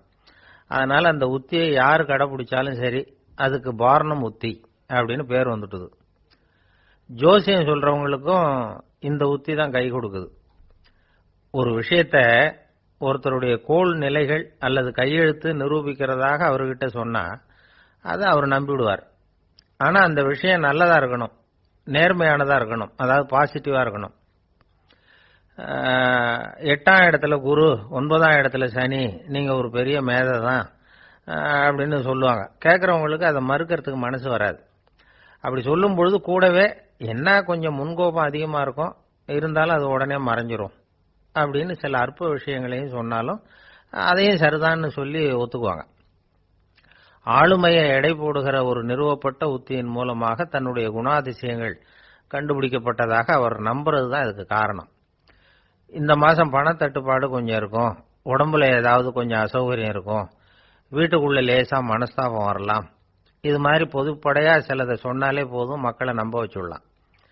இதெல்லாம் நமக்கு மட்டும்தான் ஏற்படுது அப்படின்னு சொல்லி அவங்க நினைக்கிறது தான் காரணம். இதுதான் பார்னம் உத்திங்கிறது. மனிதர்கள் பாராட்டுகளை விரும்புறதும் விமர்சனங்களை வெறுக்கிறதும் பார்னம் உத்தியின் அடுத்த கூறு. அதனால ஒருத்தருக்கு ஜோசியம் சொன்னாலும் சரி, அவருடைய ஆளுமையை மதிப்பிடுறதாக இருந்தாலும் சரி, அவரை புகழற மாதிரி இருந்தாலும் சரி, அப்படி இருந்தாதான் அது சரியா இருக்கும். சாதகமான விஷயங்களை அதிகமாகவும் பாதகமான விஷயங்களை நாசூக்காவும் சொன்னா மக்கள் அதை நம்பிடுவாங்க. ஒருத்தரை கருமின்னு சொன்னா ஏத்துக்க மாட்டார். அதையே கொஞ்சம் மாத்தி நீங்க கொஞ்சம் சிக்கனமான ஆசாமி அப்படின்னு சொன்னா நீங்க சொல்றது சரிதான் சார் அப்படிம்பார். நீங்க பெரிய செலவாளி தான், இருந்தாலும் நல்ல விஷயங்களுக்கு தான் செலவழிப்பீங்க அப்படின்னு சொல்லணும். இப்படி இந்த பார்னம் உத்தியை கடைபிடிச்சு இன்னைக்கு வெற்றிகரமா காலம் தள்ளுறவங்க நிறைய பேர் இருக்கிறாங்க. இந்த உலகத்துல ஒவ்வொரு நிமிஷமும் ஒரு ஏமாளி பறந்துகிட்டே இருக்கிறான் அப்படிங்கிறது தான் ஃபீனியஸ் பார்னம் அவர்களுடைய நம்பிக்கை. அதை விட அடுத்தவங்களை ஏமாளியா நினைக்கிற மனுஷர்கள் தான் இன்னைக்கு உலகத்துல ரொம்ப அதிகம். ஒருத்தர் தன்னுடைய மேல் அதிகாரிகிட்ட போய், ஐயா ஒரு நாள் லீவு வேணும், என் தங்கச்சிக்கு கல்யாணம் அப்படின்னார். அவரு பார்த்தார், ஒரு 10 நிமிஷம் வெளியில இருங்கன்னார். 10 நிமிஷம் கழிச்சு கூப்பிட்டார், இதை பாருங்க, நீங்க சொல்றது பொய், இப்போ உங்க தங்கச்சிக்கு போன் பண்ணேன், அவங்க தனக்கு 2 வருஷத்துக்கு முன்னாடியே கல்யாணம் ஆயிட்டதாக சொல்றாங்க அப்படின்னார். உடனே இவரு சொன்னார், சார் இப்போ நீங்க சொல்றதும் பொய்யாதான் இருக்கணும், ஏன்னா நிஜமா எனக்கு ஒரு தங்கச்சியே கிடையாது அப்படின்னார்.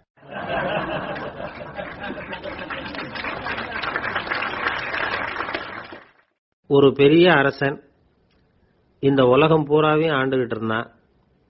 ரொம்ப காலம் அப்படி அரசாட்சி பண்ணிட்டு இருந்தான். திடீர்னு அவனுக்கும் சில எதிரிகள் முளைச்சாங்க. அவங்க எல்லாம் ஒண்ணு சேர்ந்து இவனை தோற்கடிச்சுட்டாங்க. தோத்து போனதும் இவனுக்கு பயம் வந்துட்டுது, எங்க எதிரிகள் நம்ம கொன்னுடுவாங்களோ அப்படின்னு. வெளியில வந்தா தனக்கு ஆபத்துன்னு பயந்துகிட்டு யாருக்கும் தெரியாம ஒரு குகைக்குள்ள போய் பதுங்கி கிடக்குறான். நிலைமைய பாருங்க. முதல் நாள் அரண்மனையில அதிகாரம் பண்ணிக்கிட்டு இருந்தவன் மறுநாள் குகையில பயந்து போய் பதுங்கி கிடக்குறான். ராத்திரி நேரம் வந்தது, பசி வயத்தை கிள்ளுது, பிச்சை எடுத்து சாப்பிட வேண்டிய நிலைமை. பிச்சை எடுக்கிறதுக்கு பாத்திரம் வேணுமே, என்ன பண்றது அப்படின்னு அங்கேயும் இங்கேயும் பாக்குறான். ஒரு மூலையில யாரோ விட்டுட்டு போன ஒரு ஓடு கிடக்குது, அதை எடுத்துக்கிட்டு புறப்பட்டான். இருட்டுல வழி புரியல, ஏதோ ஒரு யூகத்துல காலை மெதுவா எடுத்து வச்சு நடந்து போயிட்டு இருக்கிறான். வழியில ஒரு கருப்பு நாய் படுத்து கிடந்தது. இருட்டுல அவன் இது கண்ணுக்கு சரியா தெரியல, அவனுக்கு தவறி போய் காலை வச்சுட்டான். அது மேல நாய் சும்மா இருக்குமா, வள்ளுன்னு விழுந்து கடிச்சு விட்டுது. காலை பாக்குறான், காலத்தையும் நினைச்சு பாக்குறான். அரண்மனையில வீரக்கழல் அணிந்த காலை உடைய மன்னா அப்படின்னு புகழ்வாங்களே புலவர்கள்லாம், ஆனா அது இன்னைக்கு நாய் கடிச்ச காலம் ஆயிட்டுதே அப்படின்னு நினைக்கிறான். அது மட்டும் இல்ல, முன்னாடி எல்லாம் பொற்கிண்ணங்கள்ல தான் அவன் சாப்பிடுவான். ஆனா இப்போ உடைஞ்சு போன ஓட்டு, அது ஓட்டை கையில வச்சுக்கிட்டு நிக்கிறான். அதுல ஏதாவது யாராவது சாப்பாடு போடுவாங்களான்னு.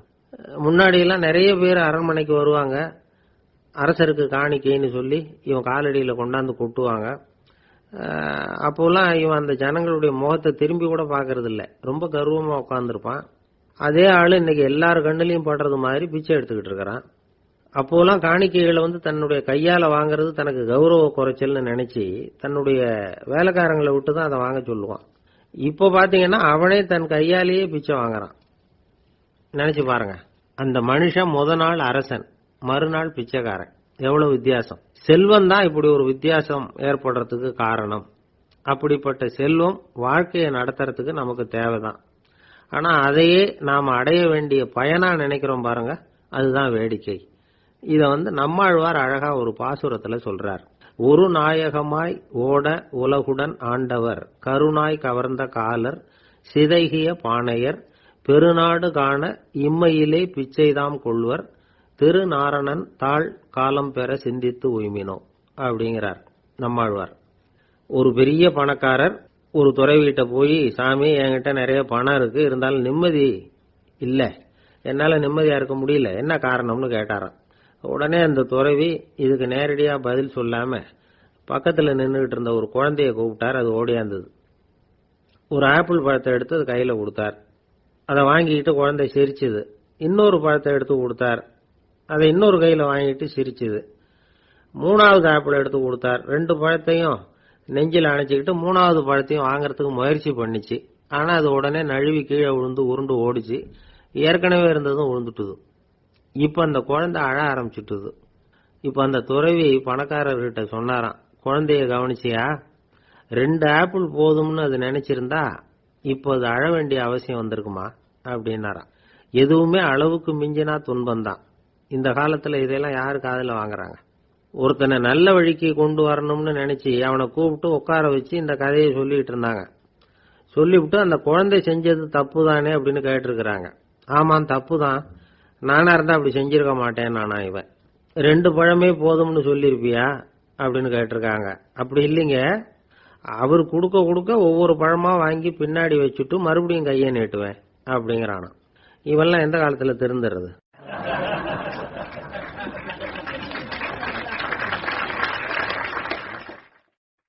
எனக்கு அதிர்ஷ்டமே இல்ல சார் அப்படின்னாரு ஒருத்தர். ஏன் அப்படி சொல்றீங்கன்னு கேட்டோம். வியாபாரம் பண்ணலாம்னு ஒரு கடை வச்சேன், வேண்டிய போட்டவங்க கூட என் கடையில எதுவும் வாங்க மாட்டேங்கிறான், எல்லாரும் அடுத்த கடைக்கு தான் போறான் அப்படின்னு சொல்லி ரொம்ப அழுத்துக்கிட்டார். இதுக்கு போய் அதிர்ஷ்டம் இல்லைன்னு சொல்லாதீங்க, வாடிக்கையாளர்களை கவர்றது எப்படிங்கிறது உங்களுக்கு தெரியல, அதுதான் குறை அப்படின்னு. சார் உங்களுக்கு தெரிஞ்ச அந்த ரகசியத்தை எனக்கும் கொஞ்சம் சொல்லி கொடுங்களேன் அப்படின்னார். சரி உங்க காதை இப்படி கொடுங்க அப்படின்னு சொல்லி அது சம்பந்தமா பெரிய வல்லுநர்கள் சொல்லி இருக்கிற கருத்துக்களை அவர்கிட்ட சொல்ல ஆரம்பிச்சோம். அதாவது இந்த வாடிக்கையாளர்களை கவர்றதுக்கு வல்லுநர்கள் பல ஆலோசனைகளை ஏற்கனவே சொல்லி வச்சிருக்கிறாங்க. அது சம்பந்தமா அனுபவப்பட்டவங்க, அதை தெரிஞ்சு வச்சுக்கணும். அதாவது கடை வச்சிருக்கிறவங்க எல்லாரும் இதை கொஞ்சம் காதுல வாங்கி வச்சுக்கணும். எதை இப்ப சொல்ல போறத எப்பவும் பணத்தை சம்பாதிக்கிறதுலயே குறியா இருக்கக்கூடாதான். அதை விட முக்கியமா நீங்க சம்பாதிக்க வேண்டியது வாடிக்கையாளர்களுடைய மன நிறைவு. வர்றவங்க திருப்தியோட போகணும், அது முக்கியம். அதுல கவனமா இருக்கணும். கடைக்கு வர்ற ஒருத்தர் ஏதாவது ஒரு குறை சொல்றாருன்னு வச்சுங்க, அதை அலட்சியப்படுத்தக்கூடாது. ரொம்ப அக்கறையோட அதை காது கொடுத்து கேட்கணும். அப்படியா சார், அதை நான் அவசியம் கவனிக்கிறேன் அப்படின்னு சொல்லணும். ஒருத்தர் வரார், சார் நேத்திக்கு உங்க கடையில இதை நான் வாங்கிட்டு போனேன், வீட்டில் இது வேணான்னு சொல்லிவிட்டாங்க, திருப்பி கொடுக்கறதுக்காக தான் வந்திருக்கிறேன் அப்படின்னு சொல்லி திருப்பி கொடுக்கறார். உடனே நீங்க முகம் சுளிக்க கூடாது, எரிச்சல் படக்கூடாது. வழக்கம் போல நிதானமா முகம் மலர்ச்சியோட அதை திருப்பி வாங்கிக்கணும். இவ்வளவு ரூபாய்க்கு சாமான் வாங்கினா இந்த ஸ்பூன் அன்பளிப்பு, இப்படி ஏதாவது கொடுக்கலாம். பண்டிகை காலங்கள்லயும் பொருள்கள் வாங்குறவங்களுக்கு இப்படி ஏதாவது பொருத்தமா ஒரு அன்பளிப்பு கொடுக்கலாம். நீங்க கொடுக்கறது ஒரு சர்வசாதாரணமான பொருளா இருந்தா கூட அது வாங்குற ஒரு மனசுல ஒரு மகிழ்ச்சியை ஏற்படுத்தும். எதுவும் உங்களால கொடுக்க முடியலன்னா உங்க முகம் நிறைஞ்ச சிரிப்பையாவது கொடுங்க, அது போதும். உங்க கடையில் இல்லாத ஒரு பொருளை வாடிக்கையாளர் கேட்கிறார், உடனே இல்லைன்னு முகத்தில் அடிச்சது மாதிரி சொல்லிடக்கூடாது. கொஞ்சம் உட்காருங்க சார் அப்படின்னு சொல்லி உங்க பணியாளர் யாரையாவது அனுப்பி வெளியில இருந்து வாங்கிட்டு வர சொல்லி அவர்கிட்ட கொடுக்கலாம். சில பேர் உங்க கடைக்கு வரும்பொழுது அவங்க வீட்டு குழந்தைகளையும் கூப்பிட்டுட்டு வர்றாங்கன்னு வைங்க. நீங்க என்ன செய்யணும்னா அந்த குழந்தைகளை முதல்ல கவனிக்கணும். அது கண்ணத்தை கிள்ளணும், அதுகிட்ட விளையாடணும், அதுக்கு ஏதாவது மிட்டாய் பிஸ்கட் எதையாவது கொடுத்து அது கவனத்தை கவரணும். அதுக்கப்புறம் பெரியவங்களை கவனிக்கலாம். உங்க கடையில வேலை செய்யற பணியாளர்கள் சுத்தமா இருக்கணும், சிரிச்ச முகம், சுறுசுறுப்பு, இது ரெண்டும் அவங்களுக்கு தேவை. அழுது வடிஞ்சிட்டு இருக்கக்கூடாது. அப்புறம் இன்னொரு விஷயம், அதிகமா பொருள் வாங்குற ஒருத்தர்கிட்ட அதிக மரியாதையாகவும் குறைச்சலா பொருள் வாங்குறவர்கிட்ட வேற விதமாகவும் நடந்துக்க கூடாது. எல்லார்கிட்டையும் சமமா நடந்துக்கணும். 5 ரூபாய்க்கு வாங்கினாலும் சரி, 500 ரூபாய்க்கு வாங்கினாலும் சரி, அவங்க கிட்ட நீங்க காட்டுற மரியாதையில வித்தியாசம் இருக்கக்கூடாது. எல்லாத்துக்கும் மேல உங்க கடையில ஒரு பொருள் வாங்கினா அது உண்மையானதா இருக்கும், தரமுள்ளதா இருக்கும் அப்படிங்கிற நினைப்பு ஜனங்களுக்கு வரணும். அதனால தரமான பொருளையே நீங்க உங்க கடையில வச்சிருக்கணும்.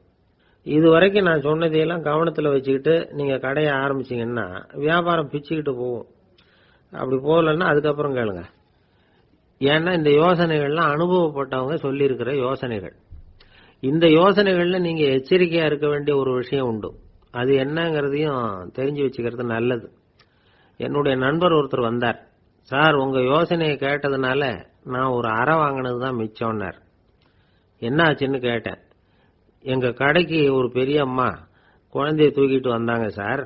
உங்க யோசனைப்படி அந்த குழந்தையோட கண்ணத்தை கிள்ளணும்னு முயற்சி பண்ணினேன். திடீர்னு அந்த நேரம் பார்த்து அந்த குழந்தை தலையை குனிஞ்சுக்கிட்டுது. என் கை குழந்தையோட கண்ணத்துக்கு பதிலா அது தூக்கிட்டு வந்தவங்க கண்ணத்தை கிள்ளிவிட்டுது. அதுதான் இப்படி ஆயிட்டுது அப்படின்னார் கண்ணத்தை தடவிக்கிட்டே.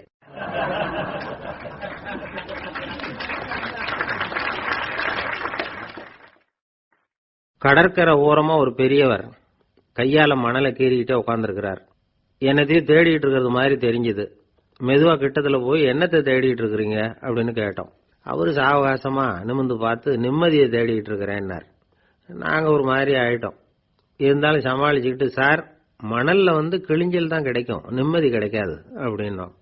சரி இன்னைக்கு வசமா நம்ம கிட்ட ஒரு ஆள் மாட்டிக்கிட்டார் அப்படின்னு நினைச்சு அவர் பக்கமா போய் உட்காந்துக்கிட்டு கதை சொல்ல ஆரம்பிச்சிட்டோம். ஒரு பெரிய மன்னர் இருந்தார். அவருக்கு எல்லா வசதியும் இருந்தது. இருந்தாலும் ஒரே ஒரு குறை. அது என்னன்னா நிம்மதி இல்லைங்கிற குறை. அரண்மனையில தினமும் கலை நிகழ்ச்சி, நாட்டியம் எல்லாம் நடந்துகிட்டு தான் இருந்தது. இருந்தாலும் நிம்மதி இல்லை. சரி நிம்மதி எங்க கிடைக்கும் அப்படின்னு தேட ஆரம்பிச்சார். உடனே அதுக்கான முயற்சிகள்ல தீவிரமா இறங்கினார். நாட்டில் உள்ள தத்துவ மேதைகளை எல்லாம் கூப்பிட்டுட்டு வர சொன்னார். எல்லாரும் சேர்ந்தாங்க. அவங்கள பார்த்து நிம்மதி எங்க இருக்குது அப்படின்னு விசாரிச்சார். அவங்களுக்கு அது தெரிஞ்சா ஏன் இப்படி ராஜா முன்னாடி நின்றுட்டு இருக்க போறாங்க?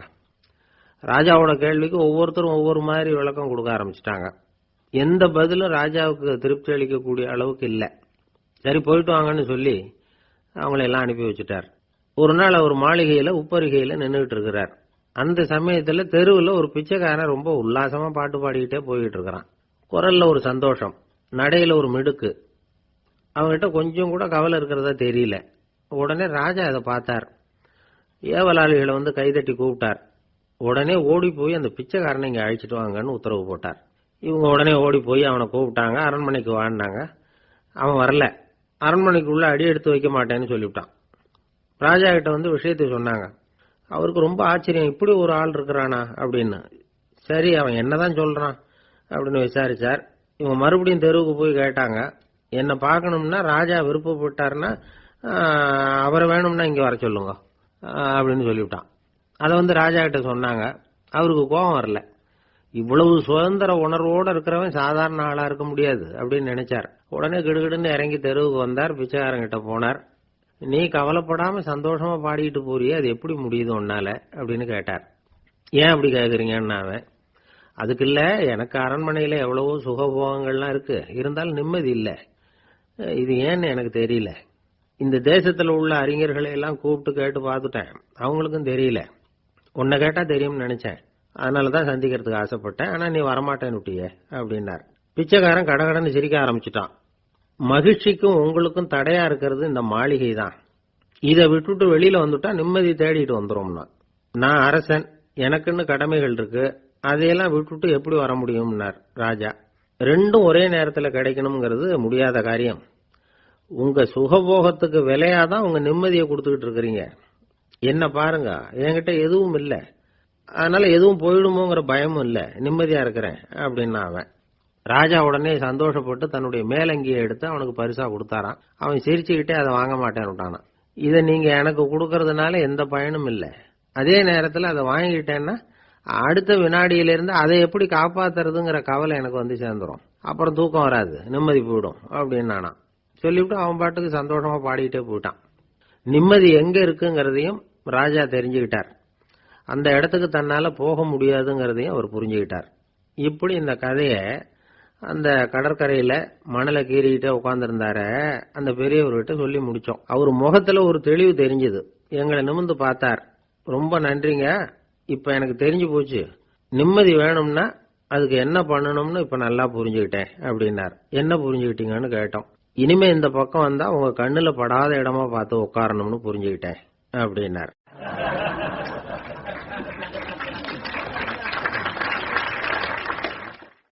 ஒரு நாள் ஒரு 10-15 பள்ளிக்கூடத்து பிள்ளைங்க தேடிட்டு வந்தாங்க. உங்களை பார்த்துட்டு தான் போகணும், அதுக்காக தான் வந்திருக்கோம்னாங்க. என்ன விஷயம்னு கேட்டோம். நாங்கள்லாம் கூடி ஒரு முடிவு பண்ணியிருக்கிறோம், அதை உங்ககிட்ட சொல்லணும் அப்படின்னாங்க. அதுவும் ஒரு வாண்டு பையன் அதை சொன்னான். என்ன முடிவு அது அப்படின்னு கேட்டோம் ரொம்ப ஆர்வமா. அதை இப்போ சொல்ல மாட்டோம், எங்களுக்கு பிடிக்கிற மாதிரி ஏதாவது ஒரு தகவல் சொன்னால் அதுக்கப்புறம் நாங்கள் அதை சொல்கிறோம் அப்படின்னா அந்த வாண்டு பையன். சரி, சின்ன பையன்கிட்ட இன்னைக்கு வசமா மாட்டிக்கிட்டோம் அப்படின்னு நினைச்சுக்கிட்டு அவங்களுக்கு தகுந்த மாதிரி ஒரு கதை சொல்ல ஆரம்பிச்சோம். அது என்ன கதைன்னா, ஒரு பெரிய காடு, அதுல பலவிதமான மிருகங்கள். அந்த காட்டுக்கு ஒரு சிங்கம் தான் ராஜா. எப்பவும் காட்டுக்கு அதுதானே ராஜா. ஒரு பெரிய யானைக்கு இது பொறுக்கல. என்ன இது, எப்போ பார்த்தாலும் இங்க சிங்கத்துக்கே ராஜா பதவி கிடைக்குது, நான்லாம் எவ்வளவு பலசாலியா இருக்கிறேன், அப்படி இருந்தும் எனக்கு அந்த பதவி கிடைக்கலையே அப்படின்னு தனக்குள்ள பொறுமிக்கிட்டே இருந்தது. ராஜா பதவியை நினைச்சு ரொம்ப ஏக்கம், அதுக்கு பதவி மோகம். இந்த சமயம் பார்த்து ஒரு குள்ள நரி கூட்டம் அதை தேடிட்டு வந்தது. ஐயா பெரியவங்களே, நீங்க இந்த காட்டுக்கு ராஜாவா இருக்க ஆசைப்படுறீங்க, அதுல ஒன்றும் தப்பு இல்லை. ஆனா அதுக்கு முன்னாடி நீங்க எங்க கூட்டத்துக்கு கொஞ்ச நாள் தலைவரா இருங்க, அதாவது ராஜாவா இருங்களேன், உங்களுக்கும் ஒரு ட்ரைனிங் கிடைச்சது மாதிரி இருக்கும் அப்படின்னு சொல்லியிருக்குது இந்த கூட்டம், குள்ள நரி கூட்டம். இதை கேட்ட உடனே யானைக்கு ரொம்ப சந்தோஷம் தாங்கல. அதுதான் எப்பன்னு பதவிக்காக காத்துக்கிட்டு இருக்குதே. இருந்தாலும் கொஞ்சம் பிகுவோட, சரி நீங்கள்லாம் இவ்வளவு தூரம் என்ன தேடிட்டு வந்து கேட்கறதுனால மறுக்க முடியல அப்படின்னு ரொம்ப ஏதோ சிரமப்பட்டு ஒத்துக்கிறது மாதிரி ஒத்துக்கிட்டது. ஏதோ உங்க ஆசைக்கு கட்டுப்படுறேன், கொஞ்ச நாள் உங்க கூட்டத்துக்கு ராஜாவா இருக்கிறதுக்கு சம்மதிக்கிறேன் அப்படின்னுது. உடனே அந்த யானை ராஜ நட போட ஆரம்பிச்சுட்டுது. யானை சாதாரணமா நடந்தாவே எப்படி இருக்குங்கிறது நமக்கு தெரியும், அதுவே ராஜ நட நடந்தா எப்படி இருக்கும் கற்பனை பண்ணி பாருங்க. யானை முன்னாடி கம்பீரமா போய்கிட்டு இருக்குது, தலைவர் இல்லையா, அதனால குள்ள நரிகள்லாம் ரொம்ப அடக்கமா அது பின்னாடி அணிவகுத்து போயிட்டு இருக்குது. ராஜா வாழ்க மன்னர் வாழ்க அப்படின்னு கோஷம் வேற. யானைக்கு தலைகால புரியல, அவ்வளவு சந்தோஷம். அந்த யானைக்கு செருக்கு ஆணவம் எல்லாம் ஏற்பட்டு போச்சு. அதுக்கப்புறம் அது தரையை பார்க்குமா, நிமிர்ந்து நடக்க ஆரம்பிச்சுட்டுது. தரையை பார்க்கறதே இல்லை. அப்படி போயிட்டு இருக்கிறப்போ ஒரு சதுப்பு நிலத்துல திடீர்னு காலை வச்சுட்டுது. அவ்வளவுதான், கால் உள்ள போட்டுது. இன்னொரு காலை எடுத்து வச்சது, அதுவும் உள்ள போட்டுது. அந்த 2 காலையும் எடுக்கிறதுக்காக அடுத்த 2 காலையும் அழுத்துச்சு, அதுவும் உள்ள போக ஆரம்பிச்சுட்டுது. இப்ப 4 காலம் வசமா சேத்துல அழுந்தி போச்சு, எடுக்க முடியல. குள்ள நரிகள்லாம் அதை சுத்தி சுத்தி வந்தது. சிலது சுத்தி நின்று டான்ஸ் ஆட ஆரம்பிச்சுட்டுது யானையை பார்த்துட்டு. இதை யானை பார்த்தது. என்ன இது தலைவர், நான் தவிச்சுக்கிட்டு இருக்கிறேன், தொண்டர்கள்லாம் சுத்தி நின்று வேடிக்கை பார்த்துக்கிட்டு இருக்கிறீங்க, டான்ஸ் ஆடுறீங்க அப்படின்னு கேட்டுதான். தொண்டர்களே, தலைவர் நான் தவிச்சுக்கிட்டு இருக்கிறது உங்களுக்கு தெரியலையா? இப்ப உடனே உங்க தலைவரை காப்பாற்ற வேண்டியது உங்க கடமை இல்லையா அப்படின்னு கத்துச்சான் அந்த யானை. குள்ள நரிகள்ல ஒண்ணு முன்னாடி வந்து நின்று அந்த யானையை பார்த்துதான், தலைவரே, எங்களுக்கு ரொம்ப நாளா ஒரு ஆசை, அந்த ஆசையை நிறைவேற்றிக்கிறதுக்காகத்தான் உங்களை எங்க தலைவரா ஏத்துக்கிறோம்னு சொன்னோம் அப்படின்னு தான். என்ன ஆசைன்னு கேட்டிருக்கு யானை. யானை கறி சாப்பிட்டு பார்க்கணுங்கிறது எங்களுக்கு ரொம்ப நாள் ஆசை, அது இன்னைக்கு தான் நிறைவேற போகுது அப்படின்னு தான் அந்த நரி. இதை கேட்ட உடனே அந்த யானை அப்படியே மூர்ச்சி ஆயிட்டு தான். நரிகள்லாம் அது மேலே ஏறி குதற ஆரம்பிச்சுட்டு தான். பதவி மேல இருந்த பேராசை அந்த பலசாலியான யானையே மாட்டி விட்டுட்டு பாத்தீங்களா அப்படின்னு சொல்லி முடிச்சோம் இந்த கதையை அந்த சின்ன பிள்ளைங்க கிட்ட. சரிங்க, இப்ப நாங்க உங்களை தேடி வந்த விஷயம் என்னங்கறத சொல்லவா அப்படின்னா ஒரு வாண்டு பையன். சீக்கிரம் சொல்லு தம்பி, சஸ்பென்ஸ் தாங்கல அப்படின்னும். அவன் மெதுவா எங்களை பார்த்து சொல்றான், எங்களுக்கு கொஞ்ச நாள் நீங்க தலைவரா இருந்தா தேவல அப்படின்னா.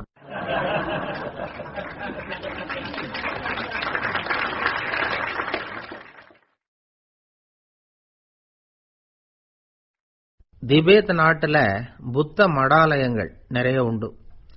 அதுக்கு ஒரு தலைமையகமும் உண்டு. அது இந்த திபேத் தலைநகரம் லாசாவில் இருக்குது. ரொம்ப காலத்துக்கு அப்பால அதை பற்றியெல்லாம் நிறைய விவரங்கள் எழுதி வச்சிருக்கிறாங்க. அது இப்போவும் நமக்கு கிடைக்குது. அதாவது ரொம்ப தூரத்துக்கு அந்தாண்ட மலைகளுக்கு நடுவில் ஒரு கிளை மடாலயம். அந்த மடத்தின் தலைவருக்கு வயசாயிட்டு தான். அதனால தலைமை பொறுப்பை வேற ஒருத்தர்கிட்ட ஒப்படைக்கலாம் அப்படின்னு முடிவு பண்ணாராம். உடனே ஒரு லாமாவை கூப்பிட்டார். அவர் மூலமா தலைமை மடாலயத்துக்கு செய்தி அனுப்பினார், பொருத்தமான வாரிசு ஒருத்தரை அனுப்பி வைக்கும்படியாக. அந்த வாலிப லாமா புறப்பட்டார். காடு மேடெல்லாம் நடந்து போறார். ரொம்ப நாள் கழிச்சு தலைமை பீடத்தை அடைஞ்சார். தலைமை குரு கிட்ட விவரத்தை சொன்னார்.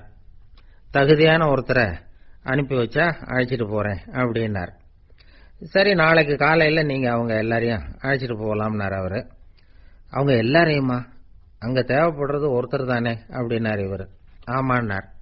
அப்புறம் ஏன் எல்லாரையும் அழைச்சிட்டு போக சொல்றீங்கன்னார். அது இப்போ உனக்கு புரியாது. நான் ஒரு 100 பிக்குகளை அனுப்புறேன், அதாவது பிட்சுகளை. அவ்வளவு பேரையும் அங்க வச்சு சமாளிக்க முடியாது அப்படின்னாரு இவரு. இருந்தாலும் இப்ப அந்த தலைமை குரு என்ன சொன்னார்னா, அதை பத்தி கவலைப்படாத, நான் 100 பேரை அனுப்புறேன். அதுல 99 பேர் வழியிலேயே காணாம போடுவாங்க, ஒருத்தன் மட்டும்தான் வருவான். அவனும் அங்க வந்து சேர்ந்துட்டானா நீ ரொம்ப கொடுத்து வச்சவன் அப்படின்னார். இவருக்கு ஒன்றும் புரியல. இருந்தாலும் மறுநாள் அந்த வாலிப லாமா 100 பேரை அழைச்சிட்டு புறப்பட்டார். போற வழியிலேயே பல பேர் அங்கங்க பிச்சுட்டு போட்டாங்க. அவர் சொன்னது மாதிரியே வழியில அவங்க ஊர்கள் இருந்தது தான் காரணம். அப்பா அம்மாவை பார்த்துட்டு வரேன் அப்படின்னு கொஞ்சம் பேர் போனாங்க. சொந்த பந்தத்தை பார்த்துட்டு வரேன் அப்படின்னு கொஞ்சம் பேர். ஒரு வாரம் ஆச்சு. இப்ப மிஞ்சினது 10 பேர் தான். வழியில ஒரு நகரம். அங்க சில பிட்சுக்கள் சந்திச்சாங்க. எங்க மடத்து தலைவர் இறந்துட்டார், உங்கள யாராவது ஒருத்தர் எங்களுக்கு தலைவராக முடியுமா அப்படின்னு கேட்டாங்க. 10 பேரும் தயார். அதுல ஒருத்தரை அழைச்சிட்டு அவங்க போயிட்டாங்க. இன்னொரு ஊர்ல சில பேர் வந்தாங்க, வழி மறிச்சாங்க. நில்லுங்க, எங்க மன்னர் மகளுக்கு திருமணம், அதை நடத்தி வைக்க 3 லாமாக்கள் தேவை அப்படின்னாங்க. இப்படி கொஞ்சம் கொஞ்சமா எல்லாரும் காலி. கடைசியில 2 பேரும் மிஞ்சினாங்க. அங்க ஒரு இளம்பெண் எதிரில் வந்தா, எங்க அப்பா வேட்டைக்கு போயிருக்கிறாரு, இன்னும் திரும்பி வரல, வீட்டுல வேற யாரும் இல்ல, தனியா இருக்க பயமா இருக்கு, யாராவது ஒருத்தர் எனக்கு துணையா இருக்கணும் அப்படின்னு கேட்டுக்கிட்டா. எங்க 2 பேர்ல நீயே ஒருத்தரை தேர்ந்தெடுத்துக்கோ, இல்லைன்னா எங்களுக்குள்ள சண்டை வந்துடும் அப்படின்னாங்க. இப்ப மிஞ்சினவர் ஒருத்தர், அவருக்கும் ஒரு சோதனை வந்தது.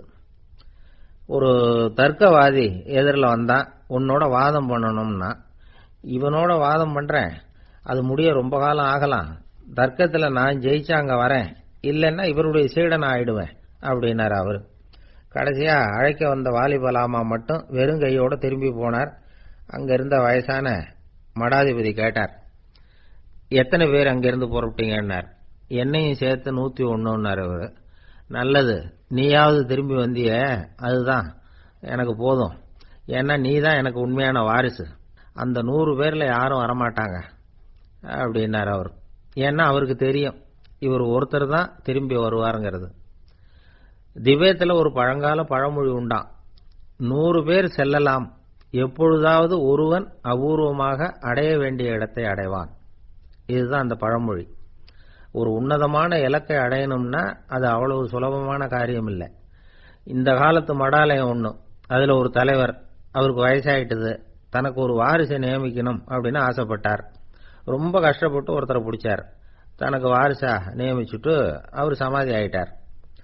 புதுசா பொறுப்பேற்றுக்கிட்டவர் அப்படியே உட்கார்ந்துருந்தார். அவரை தேடிட்டு பத்திரிகை நிருபர்கள்லாம் வந்தாங்க, கேட்டாங்க. அவரு உங்க பொறுப்புல அவர் பெரியவர் விட்டுட்டு போன இது எவ்வளவு சுமாரா தேரும், எவ்வளவு விட்டுட்டு போனார் அப்படின்னு கேட்டிருக்கிறாங்க. அது என்ன ஒரு 50 லட்சம் இருக்கும் அப்படின்னாராம். அவ்வளவும் பணமா அப்படின்னு கேட்டிருக்காங்க. இல்லைங்க, கடன் அப்படின்னாராம் இவர்.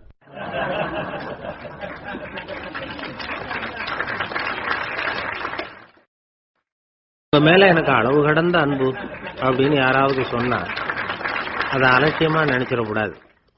அது கொஞ்சம் சீரியஸான விஷயம். அளவுக்கு மிஞ்சினா எதுவுமே இடைஞ்சல் தானே. அன்பும் அப்படிதான். அன்பு அதிகமா இருந்தா அது எப்படி கெடுதல் பண்ணும் அப்படிங்கிற சந்தேகம் உங்களுக்கு வரலாம்.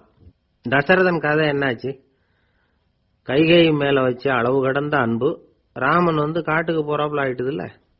தசரதன் எப்பேற்பட்ட அரசன். விஸ்வாமித்திரர் சொல்றார், என்ன மாதிரி முனிவர்களுக்கும் தேவர்களுக்கும் ஏதாவது கஷ்டம் வந்தா முதல்ல முருகன் கிட்ட போவோம், அப்புறம் பரமசிவனை போய் பார்ப்போம், அதுக்கப்புறம் திருமால் கிட்ட போவோம், அப்புறம் பிரம்மன் இந்திரன் இவங்களெல்லாம் போய் பார்ப்போம், இவங்களால எல்லாம் முடியலன்னா கடைசியில் அயோத்திக்கு வருவோங்கிறார். உன்னை விட்டா வேற கதி உண்டோ அப்படின்னு தசரதனை பார்த்து விஸ்வாமித்திரரே சொல்றார். அப்பேற்பட்ட அரசன் தசரதன் கைகேயி காலில் விழறான். உன் பாதங்களை தொட்டு கெஞ்சி கேட்டுக்கிறேன், ராமனை காட்டுக்கு அனுப்பாதேங்கிறான். தசரதனுடைய இந்த நிலைமைக்கு என்ன காரணம்? அவன் கைகேயி மேல வச்ச அளவு கடந்த அன்புதான் காரணம். இப்ப சொல்லுங்க, அன்பா இருந்தாலும் அது அளவுக்கு மீறி போனா கெடுதல் பண்ணுமா பண்ணாதா? அது மட்டும் இல்ல, அளவு கடந்த அன்பு நீதிக்கும் நியாயத்துக்கும் புறம்பான காரியங்களையும் செய்ய வச்சிரும். தசரதன் மிகச்சிறந்த நீதிமான், தர்மத்துக்கு விரோதமா ஒரு காரியமும் செய்யாதவன். அப்பேற்பட்டவன் தன்னுடைய மனைவியை பார்த்து என்ன சொல்றான் தெரியுமா? உனக்காக நான் என்ன செய்யணும் சொல்லு, செய்யறேன். ஒரு குற்றமும் செய்யாத ஒருத்தனை கொல்லணுமா கொல்றேன். மரண தண்டனை விதிக்கப்பட்ட ஒருத்தனை விடுதலை செய்ய சொல்றியா செய்யறேன். எந்த பிச்சைக்காரனையாவது கோடீஸ்வரனாக சொல்றியா ஆக்குறேன், அல்லது கோடீஸ்வரனை பிச்சைக்காரன் ஆக்கணுமா ஆக்குறேன் அப்படிங்கிறான். நீதிக்கு விரோதமான இந்த பாவங்களை செய்யறதுக்கு அப்பேற்பட்ட அரசன் எப்படி துணிஞ்சான்? மனைவி பேர்ல வச்ச அளவு கடந்த அன்புதான் காரணம். திரிசூலம், வஜ்ராயுதம், வாள் இதுகளால தாக்கப்பட்டா கூட அதையெல்லாம் கொஞ்சம் கூட லட்சியம் பண்ணாத ஒருத்த காமதேவனுடைய மலர் அம்புகள் தாக்குனா அதை அவனால தாக்கு பிடிக்க முடியல, விழுந்துடுறான். காமதேவனுக்குள்ள மகிமையே அதுதாங்கிறார் துளசிதாசர். அதனாலதான் பெரியவங்கள்லாம் என்ன சொல்றாங்கன்னா, எதையும் அளவுக்கு மீறி செய்யாதேங்கிறாங்க. அப்பா, அம்மா, மனைவி, மக்கள் எல்லார் பேர்லயும் அன்பு அவசியம்தான். ஆனா அந்த அன்பு அறிவுக்கு புறம்பா இருக்கக்கூடாது, அளவுக்கு மீறி இருக்கக்கூடாது. அப்பதான் வாழ்க்கை சுகமா இருக்கும், இல்லைன்னா அவஸ்தை தான். அளவுக்கு மீறின அன்புங்கிறது புரியுது, அது சரி. அறிவுக்கு புறம்பான அன்புங்கிறது எப்படி? ஒரு தாய்க்கு ஜலதோஷம் அல்லது ஏதோ ஒரு தொற்று நோயின்னு வச்சுங்களேன். அந்த அம்மாவுக்கு தன்னுடைய குழந்தை பேர்ல அளவு கடந்த அன்பு. தனக்கு நோய் இருக்கு, அது அடுத்தவங்களுக்கு தொற்றக்கூடியது அப்படின்னு தெரிஞ்சிருந்தோம் அன்பை காட்டுறதுக்காக அந்த குழந்தைக்கு முத்தம் கொடுக்குறேன்னு தூக்கி வச்சுக்கிட்டு கொஞ்சம் ஆரம்பிச்சதுன்னு வச்சுங்க, அது நல்லா இருக்குமா? இதுதான் அறிவுக்கு புறம்பான அன்புங்கிறது. அது மாதிரி விலங்குகள்கிட்ட அன்பா இருன்னு சொல்றோம். அதுக்காக புலிக்கு முத்தம் கொடுக்க முடியுமா? அப்படி கொடுத்தா அது அறிவுக்கு புறம்பான அன்பு. அதனால அன்பு கூட அறிவுபூர்வமா இருக்கணும் அப்படிங்கிறத இன்னைக்கு தகவல் மூலமா நாம புரிஞ்சுக்கணும். இந்த காலத்து காதலன் தன்னுடைய காதலிகிட்ட சொன்னானாம், இதை பாரு, உன் பேர்ல எனக்கு அளவு கடந்த அன்பு. உனக்காக என்ன செய்யணும் சொல்லு, செய்யறேன். நெருப்புல நடக்கணுமா நடக்கிறேன், நீர்ல குதிக்கணுமா குதிக்கிறேன், உயிரையே கொடுக்கணுமா கொடுக்கறேன் அப்படின்னா. சரி, வர்றேன் ஞாயிற்றுக்கிழமை சாயந்தரம் 6 மணிக்கு இதே இடத்துக்கு வாங்க அப்படின்னு அந்த பொண்ணு. இவன் கொஞ்சம் யோசனை பண்ணி பார்த்துட்டு, அன்னைக்கு மழை பெய்யாம இருந்தா வந்துடுறேன் அப்படின்னா. வயிறு பசிக்குதேங்கிறது சிலரோட கவலை, வயிறு பசிக்க மாட்டேங்குதே அப்படிங்கிறது சில பேரோட கவலை. 2 விதமான கவலைக்கும் வயிறு தான் காரணமா இருக்குது. வயிறு பசிச்சதுன்னா அது இயற்கை, வயிறு பசிக்கலைன்னா அது வியாதி. ஆனா பசியையும் நாம பசிப்பிணி அப்படின்னு தான் சொல்லுவோம். என்ன காரணம்? வியாதியை போக்க வேண்டியது எவ்வளவு முக்கியமோ அதை விட முக்கியம் பசியை போக்க வேண்டியது. ஒரு சமுதாயத்துல பசிப்பிணியே இருக்கக்கூடாது, அதுதான் நல்ல சமுதாயம். பசியை போக்கணும்னா சாப்பாடு போடணும், பசியின்மையை போக்கணும்னா வைத்தியம் தான் பண்ணணும். இது சம்பந்தமா எவ்வளவோ ஆராய்ச்சிகள் நடக்குது, நிறைய மருந்து கண்டுபிடிச்சிருக்கிறாங்க. நம்ம உடம்புல பசியை தூண்டக்கூடிய பகுதி எது, இதை முதல்ல தெரிஞ்சுக்கணும் இல்லையா? நாம சாப்பிடுற ஆகாரம் செரிக்கிறதுக்கு எது காரணம் தெரியுமா? நம்ம மூளையோட பின்பகுதி தான் அதுக்கு காரணமா இருக்குதாம். மூளையின் பின்பகுதியில நரம்பு செல்களால் ஆன 2 வகையான ஆரக்சின்கள் தான் பசியை உண்டாக்குது அப்படின்னு கண்டுபிடிச்சிருக்கிறாங்க. 2 ஆய்வாளர்கள் இதை கண்டுபிடிச்சிருக்காங்க. அவங்க 2 பேரும் டெக்சாஸ் பல்கலைக்கழகத்துல ஹார்வர்டு ஹக்ஸ் மருத்துவ கல்வி நிலையத்தில் பணிபுரிகிறவங்களாம். உண்பது தேவைங்கிறது உணரப்படும் போது மூளையின் அந்த குறிப்பிட்ட பகுதி ஆரக்சின் அப்படிங்கிற ஹார்மோன்களை சுரக்கும். அது பசி உணர்வை தூண்டும் அப்படிங்கிறது தான் அந்த ஆய்வாளர்களின் கண்டுபிடிப்பு. இந்த ஆரக்சின் வேற சில உயிரினங்கள்லயும் உண்டு. இப்ப எலிகள்ல கூட இது இருக்குது. அதனால எலிகளை வச்சு இது சம்பந்தமா ஆராய்ச்சி பண்ணாங்க. எலிகள் உடம்புல ஆரக்சினை செலுத்தி பார்த்தாங்க. உடனே என்னாச்சு தெரியுமா? அந்த எலியெல்லாம் பசியால துடிக்க ஆரம்பிச்சுட்டுது. எதையாவது தின்னு பசியை தீர்த்தா போதுங்கிற அளவுக்கு அந்த எலிகள்லாம் அல்லாட ஆரம்பிச்சுட்டுது. இயல்பா சாதாரணமா அந்த எலிகள் எவ்வளவு சாப்பிடுமோ அது மாதிரி 8 முதல் 10 மடங்கு அதிகமான ஆகாரத்தை 1 மணி நேரத்துக்குள்ள சாப்பிட்டு தீர்த்துட்டு தான். சில எலிகளின் மூளையில இந்த ஆரக்சின் அளவை கட்டுப்படுத்தி பார்த்துருக்குறாங்க. உடனே என்னாச்சு தெரியுமா? அதெல்லாம் சாப்பாட்டை கண்டா முகத்தை திருப்பிட்டு போக ஆரம்பிச்சுட்டு தான். அந்த எலிகளுக்கு பசி எடுக்கலையா. இந்த ஆராய்ச்சியின் அடிப்படையில் பசியை எடுக்காமல் இருக்கிற மனிதர்களுக்கும் பசியை தூண்ட முடியும் அப்படின்னு சொல்லி ஆராய்ச்சியாளர்கள் தெரிவிச்சிருக்கிறாங்க. ஆக ஆரக்சின் தான் பசிக்கு காரணம்ங்கிறது தெரிஞ்சு போச்சு. சரி, இந்த ஆரக்சின் அப்படின்னா என்ன? அது ஒரு கிரேக்க சொல்.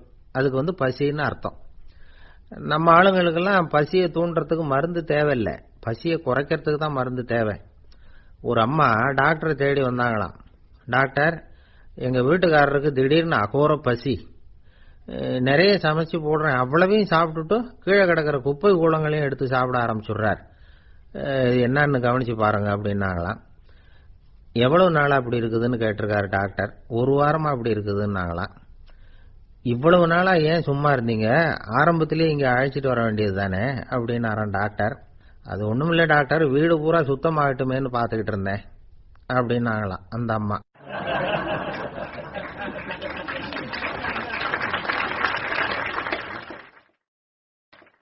ரொம்ப பேருக்கு கூட்டத்தில் பேசுறதுன்னா பயம். நமக்கு ஒன்றும் தெரியாதுன்னு மற்றவங்க நினைச்சிடக்கூடாதுங்கிற எண்ணம் தான் இதுக்கு காரணம். ரொம்ப முக்கியமான ஒரு கூட்டம்னா பயமும் அதிகமாக இருக்கும். முக்கியமானவங்கள்லாம் வருவாங்களே, அவங்கெல்லாம் நம்மளை பற்றி மட்டமாக நினைச்சிருவாங்களே அப்படிங்கிற பயம் வந்துடும். ஆனால் மேடை பேச்சுங்கிறது அவ்வளவு கடினமான ஒரு காரியம் இல்லைங்கிறாங்க அது சம்பந்தமான நிபுணர்கள். யாரும் பேச்சாளர் ஆகலாம், இது ஒன்றும் பெரிய கிஃப்ட் கிடையாது அப்படின்னு அவங்க சொல்றாங்க.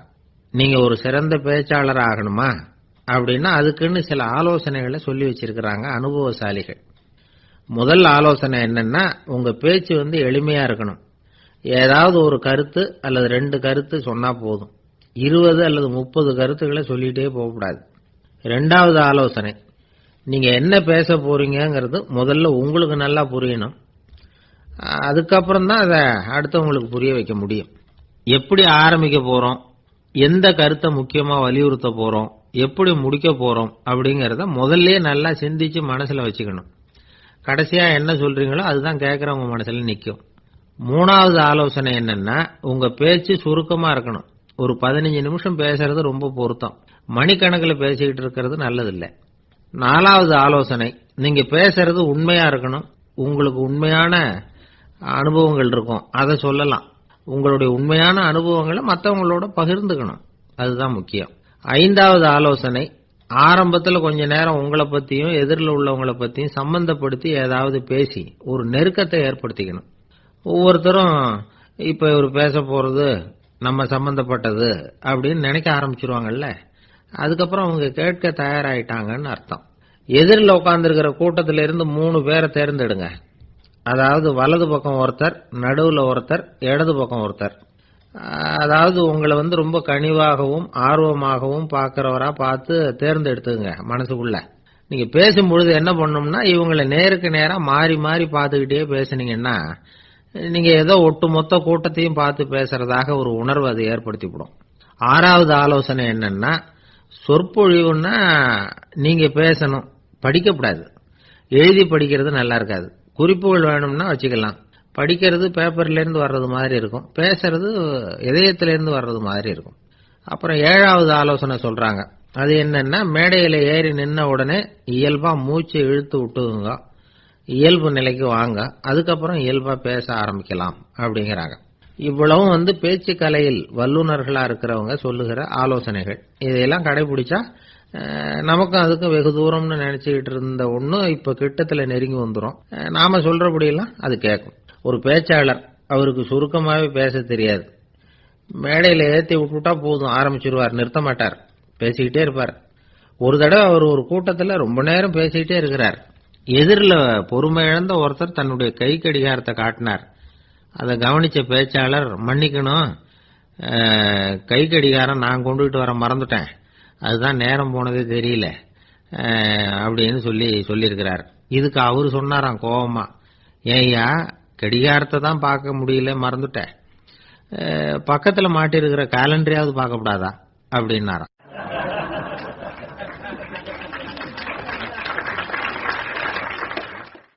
ஒரு ஆளு வேகமா நடந்து போயிட்டு இருந்தான்.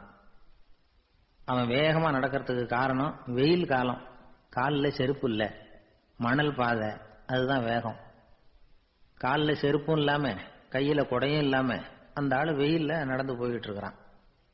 அந்த சமயத்துல இன்னொருத்தன் குதிரை மேல ஏறி அந்த வழியா வந்துகிட்டு இருக்கிறான். அவன் காலில் செருப்பும் இருந்தது, கையில குடையும் இருந்தது. நடந்து போய்கிட்டு இருந்தவன் அந்த குதிரை ஆசாமியை பார்த்து கேட்டான், ஐயா நீங்களும் குதிரை மேல உட்காந்துக்கிட்டு போய்கிட்டு இருக்கிறீங்க, அப்படி இருக்கிறப்போ உங்களுக்கு அந்த செருப்பு என்னத்துக்கு, அதை எனக்கு கொடுத்து உதவலாமே அப்படின்னா. குதிரை மேல உட்காந்துருந்தவன் யோசனை பண்ணி பார்த்தான், இவன் சொல்றது நியாயம்தானே அப்படின்னு சொல்லி தன்னுடைய செருப்பை கழட்டி அந்த வழிபோக்கனுக்கு கொடுத்துட்டான். ரொம்ப நல்லதுங்க அப்படின்னு சொல்லி இவன் அதை வாங்கி காலில் மாட்டிக்கிட்டான். அதுக்கப்புறம் மறுபடியும் இவன் ஆரம்பிச்சான், ஐயா நீங்க குதிரையில போறதுனால போக வேண்டிய இடத்துக்கு வேகமா போய் சேர்ந்துருவீங்க, அதனால உங்க கையில அந்த குடை என்னத்துக்கு, நான் நடந்து போயிட்டு இருக்கிறவன், ரொம்ப நேரம் நடக்க வேண்டியிருக்கும் இந்த வெயில்ல, அதனால அந்த குடையையும் எனக்கு கொடுங்களேன் அப்படின்னா. குதிரை வீரன் யோசனை பண்ணி பார்த்தான், இதுவும் நியாயம்தானே அப்படின்னு அவனுக்கு தோணுச்சு. உடனே இறக்கப்பட்டு தன் காலில் இருந்த செருப்பை கொடுத்தது மாதிரியே தன் கையில் இருந்த குடையையும் இவங்கிட்ட கொடுத்துட்டான். அதுக்கப்புறம் அவன் நிம்மதியா புறப்பட்டான். இப்ப மறுபடியும் கை தட்டி அவனை நிறுத்தினான். கீழே நின்றுட்டு இருந்தவன், என்னப்பா ஏன் என்ன நிறுத்தின, இன்னும் ஏதாவது வேணுமா உனக்கு அப்படின்னா குதிரையில இருந்தவன். இவன் மெதுவா வாயை திறந்து அந்த குதிரையையும் என்கிட்ட கொடுத்துருங்களேன்னா. அந்த குதிரை வீரன் இப்ப ஒரு கணம் யோசனை பண்ணி பார்த்தான். உடனே என்ன பண்ணான் தெரியுமா, தன்கிட்ட இருந்த குதிரை சவுக்கை எடுத்தான். குதிரை சவுக்கால அந்த ஆளை வாங்குவாங்கன்னு வீசி தள்ளிவிட்டான்.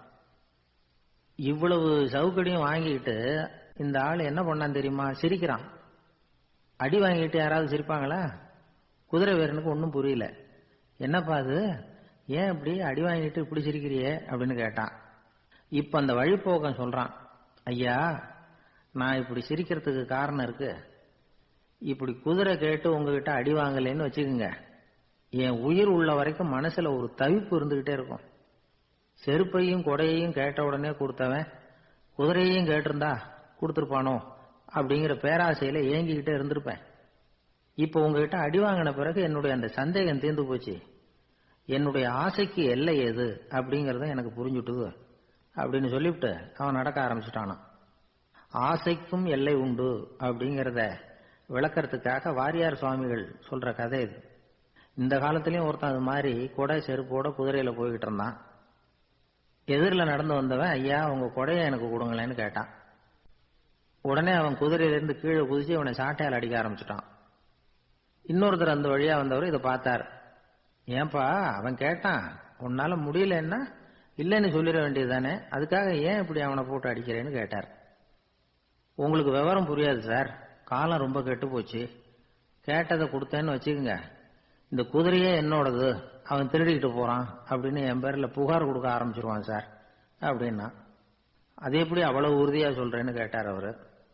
ஏற்கனவே அது மாதிரி ஒருத்தன் பேர்ல புகார் கொடுத்துட்டு தான் இந்த குதிரையை நான் தள்ளிட்டு வந்துகிட்டு இருக்கிறேன். ஒரு ஊர்ல ஒரு ராஜா இருந்தார். அவரு ஒரு நாள் காலையில அரண்மனையில மேல் மாடத்துல வந்து நின்றுட்டு இருந்தார். அப்போ ஒரு ஆள் வீதியில ரொம்ப வேகமா ஓடிக்கிட்டு இருக்கான். அதை ராஜா கவனிச்சார். அவன் மனசுல ஏதோ ஒரு தவிப்பு இருக்குங்கிறத புரிஞ்சுக்கிட்டார். உடனே அரண்மனை சேவகர்களை கூப்பிட்டார். அந்த ஆளை இங்க அழைச்சிட்டு வாங்க அப்படின்னார். இவங்க ஓடி போய் அந்த ஆளை அழைச்சிட்டு வந்தாங்க. மன்னர் முன்னாடி நிறுத்தினாங்க. மன்னர் அவனை நிமிர்ந்து பார்த்தார். எதுக்காக இவ்வளவு வேகமா ஓடிக்கிட்டு இருக்கிற அப்படின்னு கேட்டார். இதுக்கு அவன் சொன்னா, மன்னா, நம்ம கோட்டையின் வடக்கு வாசல் இருக்கு இல்லையா, அது ஓரமா ஒரு பெரிய பாறாங்கல் கிடக்கு. அதுக்கு அடியில நான் ஒரே ஒரு வெள்ளி நாணயத்தை புதைச்சி வச்சிருக்கேன். அது இப்போ எனக்கு தேவைப்படுது. என்னுடைய மனைவிக்கு ஒரு பரிசு வாங்கி கொடுக்க வேண்டியிருக்கு. அதுக்காக தான் அவசரமா ஓடிக்கிட்டு இருக்கிறேன் அப்படின்னா. மன்னர் யோசனை பண்ணார். அப்புறம் சொன்னார், அதுக்காகவா இப்படி ஓடுற? பரவாயில்ல, அதை பத்தி கவலைப்படாத. நான் உனக்கு 10 வெள்ளி காசுகள் தர்றேன், வாங்கிட்டு திரும்பி போ அப்படின்னார். இவன் தலையை சொரிஞ்சான். மன்னா, நீங்க கொடுக்கறத ரொம்பவும் மகிழ்ச்சியோட வாங்கிக்கிறேன். இருந்தாலும் அதுக்கப்புறம் அந்த வடக்கு வாசலுக்கு போய் அங்க இருக்கிற ஒரு நாணயத்தையும் எடுத்துக்கிட்டு போயிடுறேனே அப்படின்னா. இத பாருப்பா, அந்த ஒரு நாணயத்தை மறந்துடு, உனக்கு 100 வெள்ளி நாணயங்கள் தரேன் இருக்கார். மன்னா, ரொம்ப மகிழ்ச்சி. உங்க மாதிரி தாராள குணம் வேற யாருக்கும் வராது. நீங்க கொடுக்கற 100 நாணயங்களையும் வாங்கிக்கிறேன். இருந்தாலும் வடக்கு வாசலுக்கு போய் அதையும் எடுத்துக்கிட்டா 101 ஆயிடுமே அப்படின்னானா. இத பாருப்பா, அந்த ஒரு நாணயத்தை மறந்துடு, அது எக்கேடாவது கெட்டு போட்டோம். நான் உனக்கு 100 பொற்காசுகள் தரேன், அதையாவது வாங்கிட்டு வந்த வழியிலேயே திரும்பி போடுன்னாராம். தங்க நாணயங்களே தரேன்னு சொல்றீங்க, தாராளமா வாங்கிக்கிறேன். இருந்தாலும் வடக்கு வாசலுக்கு போய் அப்படின்னு மறுபடியும் ஆரம்பிச்சான். அரசர் வந்து பொறுமை இழந்துட்டார். கடைசியா ஒரு முடிவுக்கு வந்துட்டார். இத பாருப்பா, உனக்கு என்னுடைய ராஜ்யத்திலேயே பாதியை கொடுத்துடுறேன், அப்படியாவது திருப்தியா திரும்பி போ அப்படின்னாராம். மன்னா, உங்களுடைய பெருந்தன்மைக்கு ஈடு இணையே கிடையாது. தேசத்திலேயே பாதி பிரிச்சு கொடுக்குறேன்னு சொல்றீங்க, அதனால உங்ககிட்ட ஒரு சின்ன வேண்டுகோள் அப்படின்னானா. சொல்லுன்னாராம் மன்னர் ஆர்வமா. இவன் மெதுவா ஆரம்பிச்சான். அப்படி இந்த ராஜ்யத்தை 2ஆ பிரிக்கிறப்போ அந்த வடக்கு வாசல் இருக்கிற பக்கத்தை என்கிட்டயே கொடுத்துருங்கோ அப்படின்னானா. மன்னர் அசந்து போயிட்டார். இந்த கதை எதுக்காகன்னு கேட்டா, மனம்ங்கிறது ஒரு குரங்குங்கிறத புரிஞ்சுக்கிறதுக்காகத்தான். உன்னை பிடிச்சுக்கிட்டா லேசில விடாது. அப்படிப்பட்ட மனசை அறிவு தான் வழி நடத்தணும். அதுலதான் வாழ்க்கையின் வெற்றி அடங்கி இருக்குது. ஒரு சின்ன பையன் தெருவில் அழுதுகிட்டு இருந்தான். ஏன்பா அழுவுறேன்னு ஒரு பெரியவர் கேட்டார். 1 ரூபா காசை இங்க தொலைச்சுட்டேன் அப்படின்னா. சரி, அதுக்காக அழாத, அதுக்கு பதிலாக 10 ரூபா தரேன், இந்தா வச்சுக்கோன்னு கொடுத்தாரு. அந்த 10 ரூபாய வாங்கி சட்டப்பையில போட்டுக்கிட்டு அதை விட அதிகமா சத்தம் போட்டு அழ ஆரம்பிச்சுட்டான். மறுபடியும் ஏண்டா அழறேன்னு கேட்டார் பெரியவர். அந்த 1 ரூபாயும் கிடைச்சிட்டுதுன்னா இப்ப என்கிட்ட 11 ரூபா இருக்குமே, இப்போ 10 ரூபா தானே இருக்கு அப்படின்னு சொல்லிவிட்டு அழறான். எனக்கு தெரிஞ்ச ஒருத்தர் இருக்கார். அவரு ஒரு பெரிய காவல்துறை அதிகாரி, ரொம்ப கண்டிப்பானவர். அவரை கண்டாவே எல்லாரும் பயப்படுவாங்க. அப்படிப்பட்டவர் வீட்டுக்கு போனா அப்படியே அடியோட மாறிடுவார். அங்க போய் பாத்தீங்கன்னா குழந்தைகளோட குழந்தையா அவர் விளையாடிட்டு இருப்பார். அலுவலக சமயத்துல பாத்தீங்கன்னா குதிரை முதுகுல அவர் உட்கார்ந்துருப்பார். வீட்டுல பாத்தீங்கன்னா அவர் முதுகுல குழந்தை உட்காந்துருக்கும். அவரு குதிரை மாதிரி போயிட்டு இருப்பார். இது எப்படிங்க முடியுது உங்களால அப்படின்னு கேட்டாங்க. அது ஒண்ணும் இல்ல, இங்க வீட்டுக்கு வந்த உடனே என்னோட மனசை தனியா எடுத்து வச்சிருவேன் அப்படின்னார். அது என்னங்க உங்க சட்டப்பையிலையா இருக்குது மனசு, அது தனியா எடுத்து வைக்கிறதுக்கு அப்படின்னு கேட்டாங்க. அப்படி இல்லைங்க, இது ஒரு பயிற்சி, மனப்பயிற்சி, அவ்வளவுதான் அப்படின்னார். இப்படி சமயம் பார்த்து மனசை தனியா வச்சுட தெரிஞ்சவங்க வாழ்க்கையில எப்பவும் உற்சாகமா இருப்பாங்க அப்படிங்கிறது பெரியவங்க கருத்து. ஒரு டாக்டர் ஆஸ்பத்திரியில் இருக்கிற வரைக்கும் டாக்டரா இருக்கலாம். அவர் மனைவிகிட்டையும் அவர் டாக்டரா இருக்க வேண்டிய அவசியம் இல்லை. ஒரு வக்கீல் கோர்ட்ல இருக்கிற வரைக்கும் வக்கீலா இருக்கலாம். வீட்டுக்கு வந்ததுக்கு அப்புறமும் வக்கீலா இருக்க வேண்டிய அவசியம் கிடையாது. வீட்டுல குழந்தைகள்கிட்ட விளையாடும் பொழுதும் அதுகள்கிட்ட ஃபீஸ் கேட்டுக்கிட்டு இருக்கக்கூடாது. நாம எப்படி இருக்கணும்னு பெரியவங்க சொல்றாங்கன்னா, மனசோட சேரப்படாதான். அப்படி சேராம வாழ்க்கையை கவனிக்கணுமா. மனசை அப்படியே தனியா எடுத்து பக்கத்துல வச்சுடணும். அப்படின்னா அதை அப்படியே தூக்கி எறிஞ்சுடு அப்படின்னு அர்த்தம் இல்லை. ஏன்னா மனசுங்கிறது நமக்கு உபயோகப்படக்கூடிய ஒண்ணுதான். எப்ப எப்போ அது தேவையோ அப்பப்போ எடுத்து உபயோகப்படுத்திக்கணும். தேவைப்படுறப்போ எடுத்து கண்ணாடியை மாட்டிக்கிறோம்ல, படிக்கும் பொழுது கண்ணாடி தேவைப்படுது, எடுத்து மாட்டிக்கிறோம் இல்லையா? அது மாதிரி கணக்கு போடுறதுக்கு மனசு தேவை. கடைக்கு போய் ஒரு பொருள் வாங்குறோம், காசு கொடுக்குறோம், மீதி சில்லறை சரியா இருக்கா அப்படின்னு எண்ணி பார்த்து வாங்க வேண்டியிருக்கு. அந்த சமயத்தில் மனசை எடுத்து தனியா வச்சுட்டேன் அப்படின்னு சொல்லிட்டு இருக்கக்கூடாது.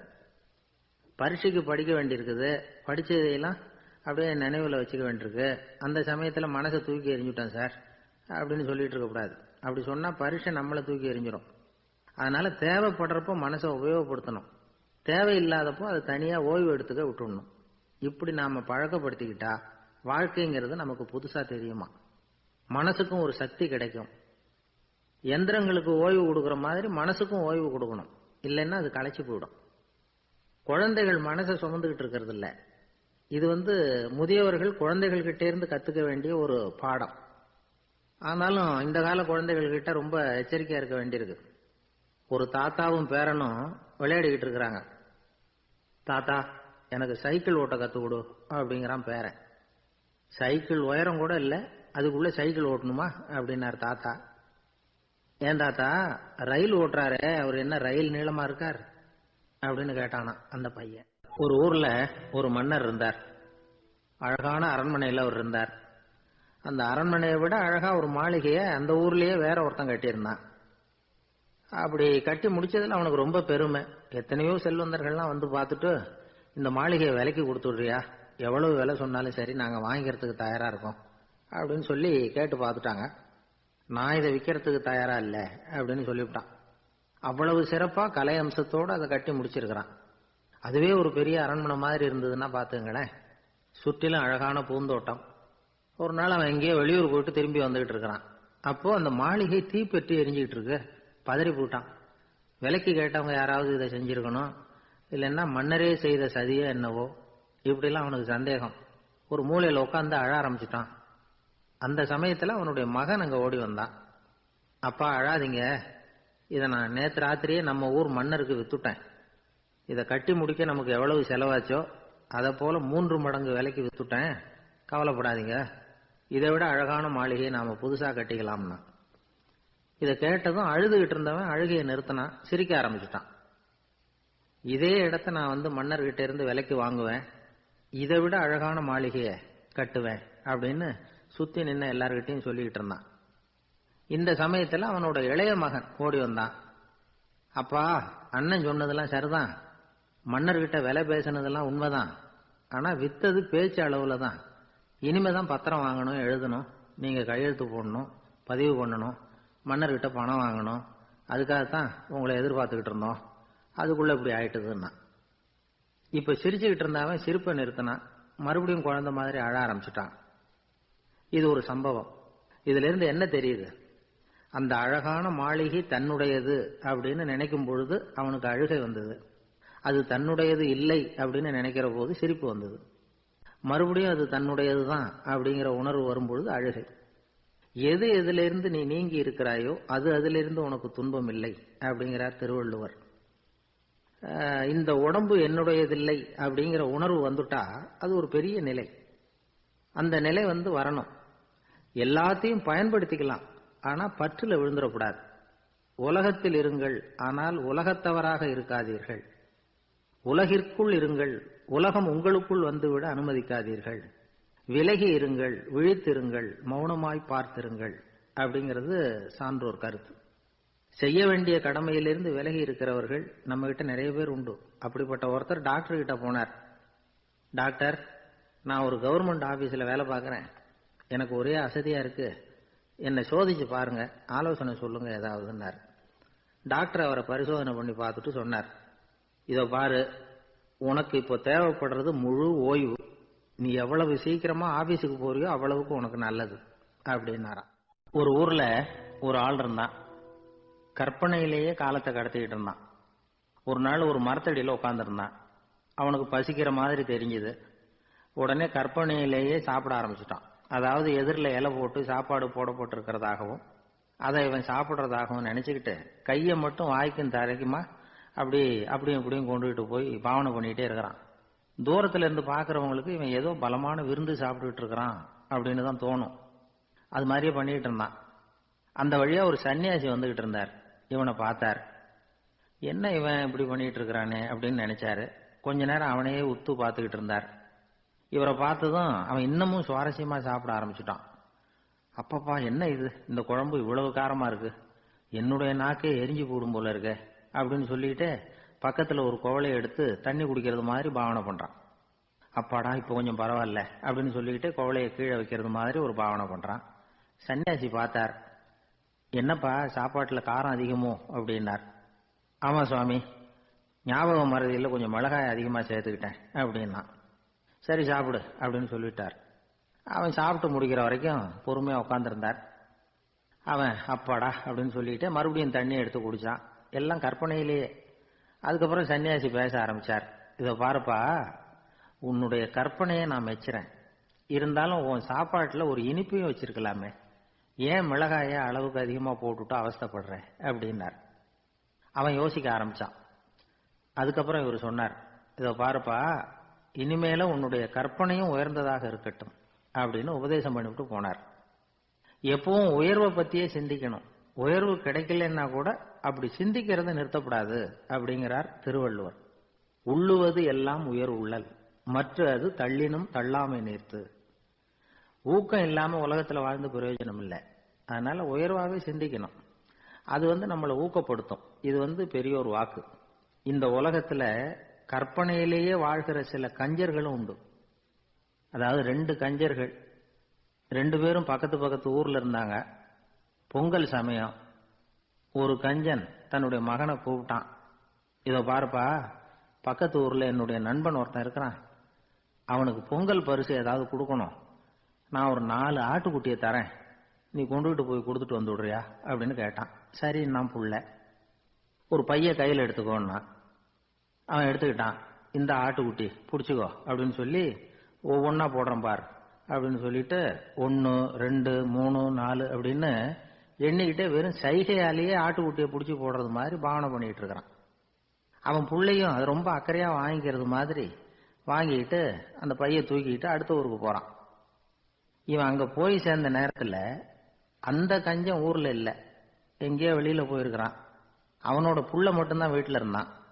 இவன் அவன்கிட்ட, இதை பாரு, எங்க அப்பா உங்க அப்பாவுக்கு ஆட்டுக்குட்டி கொடுத்து அனுப்பியிருக்கிறாரு, பிடிச்சிக்கோ அப்படின்னு சொல்லி பாவனையிலேயே ஒவ்வொன்னா எடுத்து அவன்கிட்ட கொடுத்துட்டான்.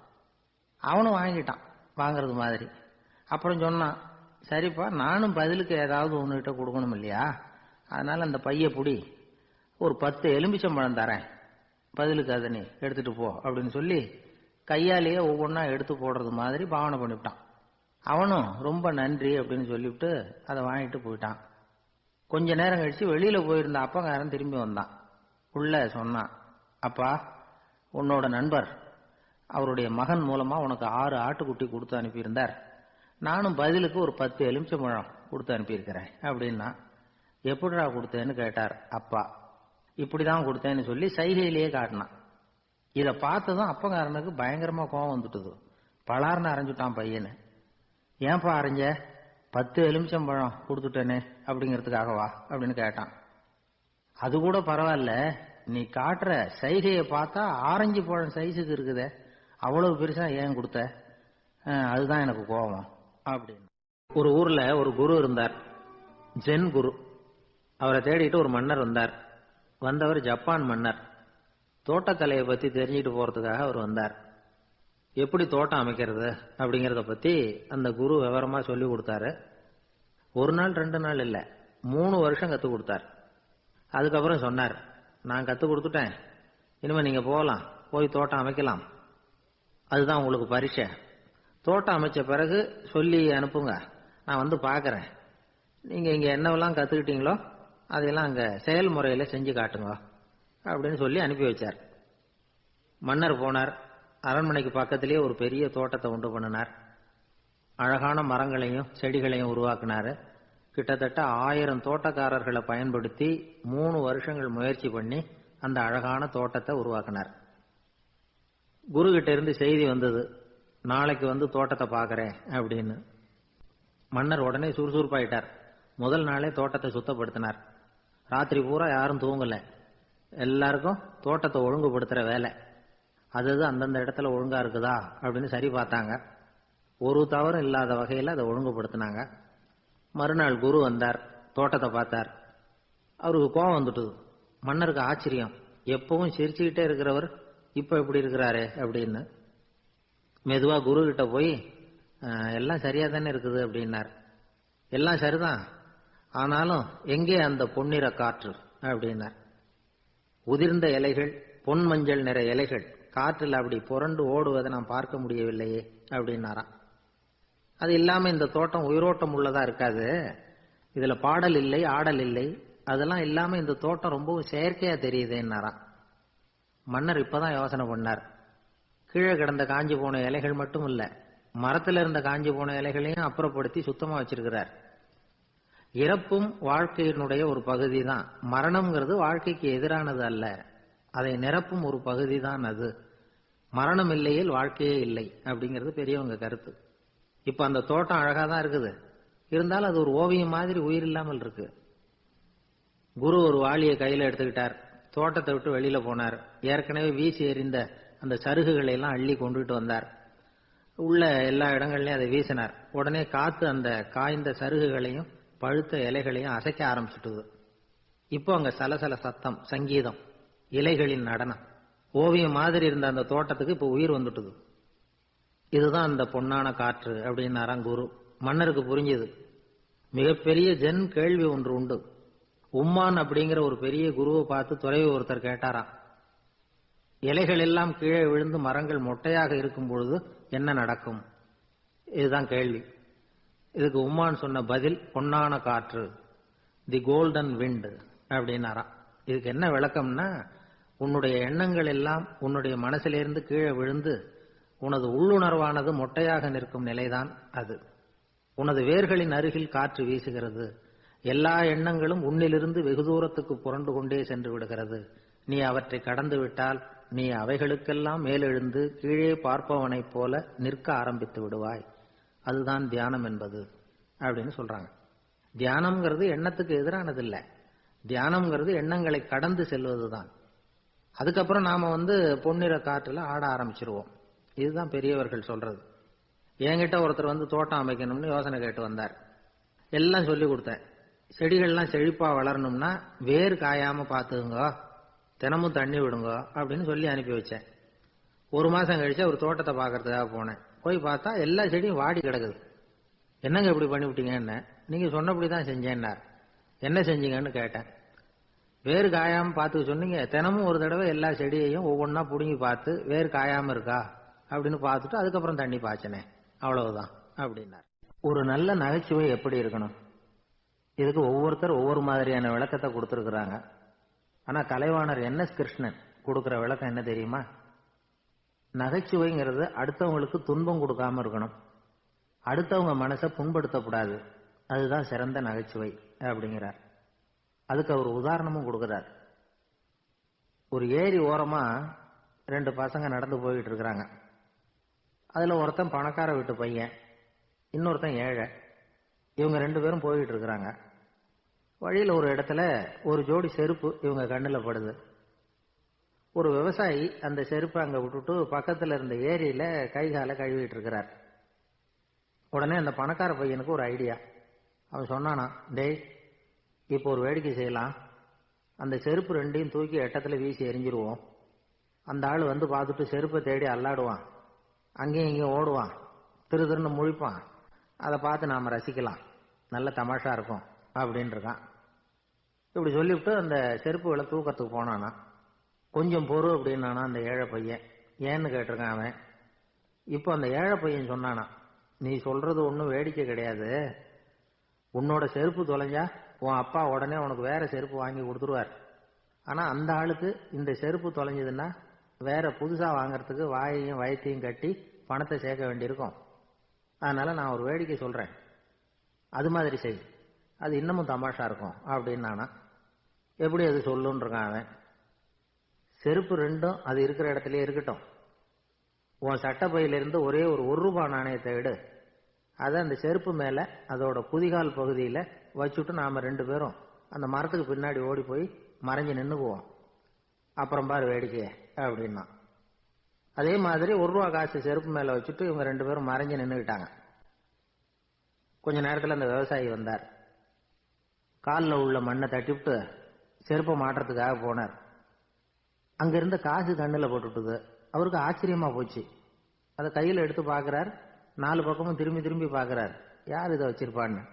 கடைசியில ஆகாயத்தை பாக்குறார். ஆண்டவா, இது உன்னோட கருணை தான். நீ தான் யாரோ புண்ணியவான் மனசுல தர்மம் பண்ற எண்ணத்தை உண்டாக்கி இருக்கிற. அந்த புண்ணியவான் நல்லா இருக்கணும் அப்படின்னு வாழ்த்தி அந்த காசை கண்ணுல ஒத்திக்கிட்டாராம். மறைஞ்சிருந்து பார்த்துக்கிட்டு இருந்த ஏழை பையன் இப்படி சொன்னான், பாத்தியா, உன்னை புண்ணியவான்னு வாழ்த்திக்கிட்டு போறார் அந்த ஆள். அவருக்கும் சந்தோஷம், அதை பார்த்து நமக்கும் சந்தோஷம். உனக்கு 1 ரூபாங்கிறது ஒரு பெரிய விஷயம் இல்லை, ஆனா அதனால நமக்கு கிடைச்சிருக்கிற மகிழ்ச்சி ரொம்ப உயர்வானது அப்படின்னு நானா. வேடிக்கையும் கிண்டலும் இது மாதிரி அடுத்தவங்களுக்கு இடைஞ்சலா இல்லாம இருக்கணும் அப்படிங்கிறார் கலைவாணர். ஆனா பாருங்க, அவருக்கே இடைஞ்சலா வர்ற விஷயங்களை கூட அவர் வேடிக்கையா தான் எடுத்துக்கிட்டாராம். ஒரு தடவை ஒருத்தர் கலைவாணர்கிட்ட வந்து, ஐயா என் குழந்தை செத்து போச்சு அப்படின்னு சொல்லி அழுதாராம். உடனே இவர் அவருக்கு 100 ரூபாய் பணத்தை கொடுத்து, இந்தாங்க அடக்கம் செய்யுங்க அப்படின்னு சொல்லி அனுப்பி வச்சாராம். 1 வருஷம் கழிச்சு மறுபடியும் அதே ஆள் வந்திருக்கார். இவர் மறந்துருப்பாருங்கிற நினைப்புல, அண்ணே என் குழந்தை இறந்து போச்சுண்ணே அப்படின்னாராம். இவர் மறுபடியும் 100 ரூபாய் கொடுத்து ஆறுதல் சொல்லி அனுப்பி வச்சாராம். 7-8 மாசம் கழிச்சு மறுபடியும் அதே ஆள் வந்திருக்கார். அவர் வாயை திறக்கிறதுக்கு முன்னாடியே இவர் 100 ரூபாய் அவர் கையில வச்சு, போன 2 தடவை தான் குழந்தை செத்து போச்சு, இந்த தடவையாவது அதை சாகாம காப்பாத்தி விடு அப்படின்னு சொல்லி அனுப்பி வச்சாராம். அதுக்கப்புறம் அந்த ஆள் வர்றதே இல்லையா. ஒரு ஊர்ல ஒரு கோயில் இருந்தது, ரொம்ப பழைய கோயில். உள்ள போறதுக்கே பயமா இருக்கும், எந்த நேரத்துல இடிஞ்சு விழுந்துருமோ அப்படிங்கிற பயம். அப்படி இருந்ததுனால யாரும் துணிஞ்சு சாமி கும்பிடுறதுக்கு அங்க போறதில்லை. கோயிலுக்கு வர்ற கூட்டம் கொஞ்சம் கொஞ்சமா குறைய ஆரம்பிச்சுட்டுது. கோயில் நிர்வாகிகள் எல்லாரும் கூடி உட்காந்து பேசினாங்க. என்ன பண்ணலாம்னு யோசனை பண்ணாங்க. எந்த இடம் மோசமா இருக்கோ அந்த இடத்த பழுது பார்த்தாங்க. அங்க எங்க வர்ணத்தை பூசி கொஞ்சம் அழகுபடுத்தி பார்த்தாங்க. ஏதோ இந்த ஊர்ல கோயில்னு ஒண்ணு இருக்கு, அது மக்களுக்கு தெரியணும் அப்படிங்கிறதுக்காகத்தான் இப்படி எல்லாம் பண்ணாங்க. இருந்தாலும் கோவில் இருக்கிற நிலைமை மக்களுக்கு தெரியும், அதனால அங்க வர்றது குறைச்சிக்கிட்டாங்க அவங்க. ஒரு கட்டத்துல யாருமே வர்றதில்லை, நிலைமை அந்த அளவுக்கு ஆயிட்டுது. மறுபடியும் கோவில் நிர்வாகிகள் கூட்டம் நடந்தது. இந்த கூட்டம் கூட கோயிலுக்கு உள்ள நடக்கல, இடிஞ்சு விழுந்துருமோங்கிற பயம். அதனால வெளியில தான் உட்காந்து கூட்டத்தை நடத்தினாங்க. ஏன்னா உள்ள போறதுக்கு அவங்களுக்கும் துணிச்சல் கிடையாது, எந்த நேரமும் விழுந்துரும் போல இருந்தது அது. அது வழியா போறவங்க கூட வேகமா அந்த இடத்தை கடந்து போக ஆரம்பிச்சுட்டாங்க. கோவில் நிர்வாகிகள் வெளியில உட்காந்து கூட்டம் போட்டாங்க இல்லையா, அந்த கூட்டத்துல 4 தீர்மானங்களை நிறைவேற்றினாங்க. அது என்ன 4 தீர்மானம்னா, முதல் தீர்மானம், இந்த கோவிலை இடிப்பது அப்படிங்கிற முடிவை இந்த கமிட்டி மிகவும் வருத்தத்துடன் ஏற்றுக்கொள்ளுகிறது அப்படின்னு நிறைவேற்றினாங்க. இதுக்கு பதிலா இன்னொரு கோவிலை உடனடியாக கட்டி முடிச்சுடணுங்கிறது 2வது தீர்மானம். 3வது தீர்மானம் என்ன தெரியுமா, பழைய கோவிலின் கதவுகள், அதிலிருந்து பிரிச்சு எடுக்கிற செங்கல், இதையே புது கோவில் கட்டுவதற்கு பயன்படுத்தி கொள்ள வேண்டியது. பழைய கோவில் இருந்த மாதிரியே அதே வடிவத்தில் புது கோவிலையும் கட்ட வேண்டியது. பழைய கோவிலின் அஸ்திவாரத்தை அப்படியே வச்சுக்கிட்டு அதுக்கு மேல நாம கோயிலை கட்டிக்க வேண்டியது. இதுதான் 3வது தீர்மானம். இதையும் கமிட்டி முழு மனசோட ஏத்துக்கிட்டது. இது வரைக்கும் சரி. இப்ப அந்த கமிட்டி 4வதா ஒரு முக்கியமான தீர்மானத்தை கொண்டுகிட்டு வந்து அதையும் ஏகமனதா நிறைவேற்றி விட்டது. அது என்ன தீர்மானம்னா, புதிய கோவில் கட்டி முடிக்கிற வரைக்கும் பழைய கோவிலை இடிக்கிறதில்லை அப்படிங்கிற தீர்மானம். எப்படி இருக்குது பாருங்க இது. பழசை இடிக்காத வரையில அதே இடத்துல புதுசா எப்படி கட்ட முடியும்? பல விஷயங்கள்ல நாம நடந்துகிற முறையும் இப்படிதான் இருக்குதான். வாழ்க்கையில முன்னேறணும்னு ஆசைப்படுவோம், அதே நேரத்துல அந்த முன்னேற்றத்துக்கு எது தடையா இருக்கோ அதை விட்டு விடுறதுக்கும் மனசு வராது. வெளிநாட்டில் ஒரு பெரிய விருந்து நடந்துகிட்டு இருந்துதான். எல்லாரும் மது கோப்பையும் கையுமா அலைஞ்சுக்கிட்டு இருக்கிறாங்க. ஒருத்தர் மட்டும் கையில எதுவும் இல்லாம ரொம்ப நல்ல பிள்ளையா சாதுவா ஒரு ஓரமா தனியா உட்கார்ந்துருக்கிறார். அவர்கிட்ட நெருங்கி வாங்க மது சாப்பிடலாம் அப்படின்னு கூப்பிட்டாங்களாம். என்ன வற்புறுத்தாதீங்க, நான் என் மனசுக்குள்ள உறுதியா தீர்மானம் பண்ணிவிட்டேன் அப்படின்னாராம். என்ன தீர்மானம் பண்ணிருக்கீங்க அப்படின்னு கேட்டிருக்காங்க. ஏற்கனவே முழு போதையில் இருக்கும் பொழுது மறுபடியும் மது கோப்பையை தொடறதில்லை அப்படின்னு தீர்மானம் பண்ணிருக்கேன் அப்படின்னாராம். ஒரு ஊர்ல ஒரு பெரியவர் இருந்தார். ஒரு நாள் அவரை தேடி ஒருத்தர் வந்தார். ஐயா, நான் கடவுளை பரிபூர்ணமா நம்புறேன் அப்படின்னார். சரி, அந்த நம்பிக்கை உனக்கு எப்படி வந்ததுன்னு கேட்டார் இவர். அவர் சொல்ல ஆரம்பிச்சார். ஐயா, எனக்கு கல்யாணம் ஆகி 10 வருஷம் ஆச்சு, ஆனாலும் குழந்தை பாக்கியம் இல்லை. அதுக்கு என்ன காரணமா இருக்கும்னு நான் யோசனை பண்ணிட்டு இருந்தப்போ நண்பர் ஒருத்தர் ஒரு ஆலோசனை சொன்னார். உனக்கு மதப்பற்று இல்லை, எந்த கடவுளையுமே நம்ப மாட்டேங்கிற, அதுதான் காரணம். கடவுளை நம்பு, உனக்கு குழந்தை பாக்கியம் கிடைக்கும் அப்படின்னார். அவர் அப்படி சொன்னாரே தவிர எனக்கு சந்தேகம்தான். இருந்தாலும் அவர் சொன்னபடியும் நடந்துதான் பார்ப்போமே அப்படின்னு முடிவு பண்ணேன். கடவுளை நம்ப ஆரம்பிச்சேன். அந்த வருஷமே அழகான ஆண் குழந்தை பிறந்தது. எல்லாம் இறைவன் அருள் அப்படின்னார். இவர் இப்படி சொன்னதை கேட்டதும் இந்த பெரியவர் சொன்னார், நீ சொல்றதெல்லாம் சரிதான், இருந்தாலும் இந்த காலத்துல எந்த ஒரு காரியமா இருந்தாலும் அதை சோதனை செஞ்சு பார்த்துட்டு தான் ஒரு முடிவுக்கு வந்து சேர முடியும். அறிவுபூர்வமான முடிவு அதுவாக தான் இருக்கும். அறிவியல் சோதனைகள் அப்படித்தான். ஒரு குறிப்பிட்ட விஷயத்தை பத்தி எத்தனை தடவை சோதனை பண்ணாலும் ஒரே முடிவு தான் கிடைக்கணும்.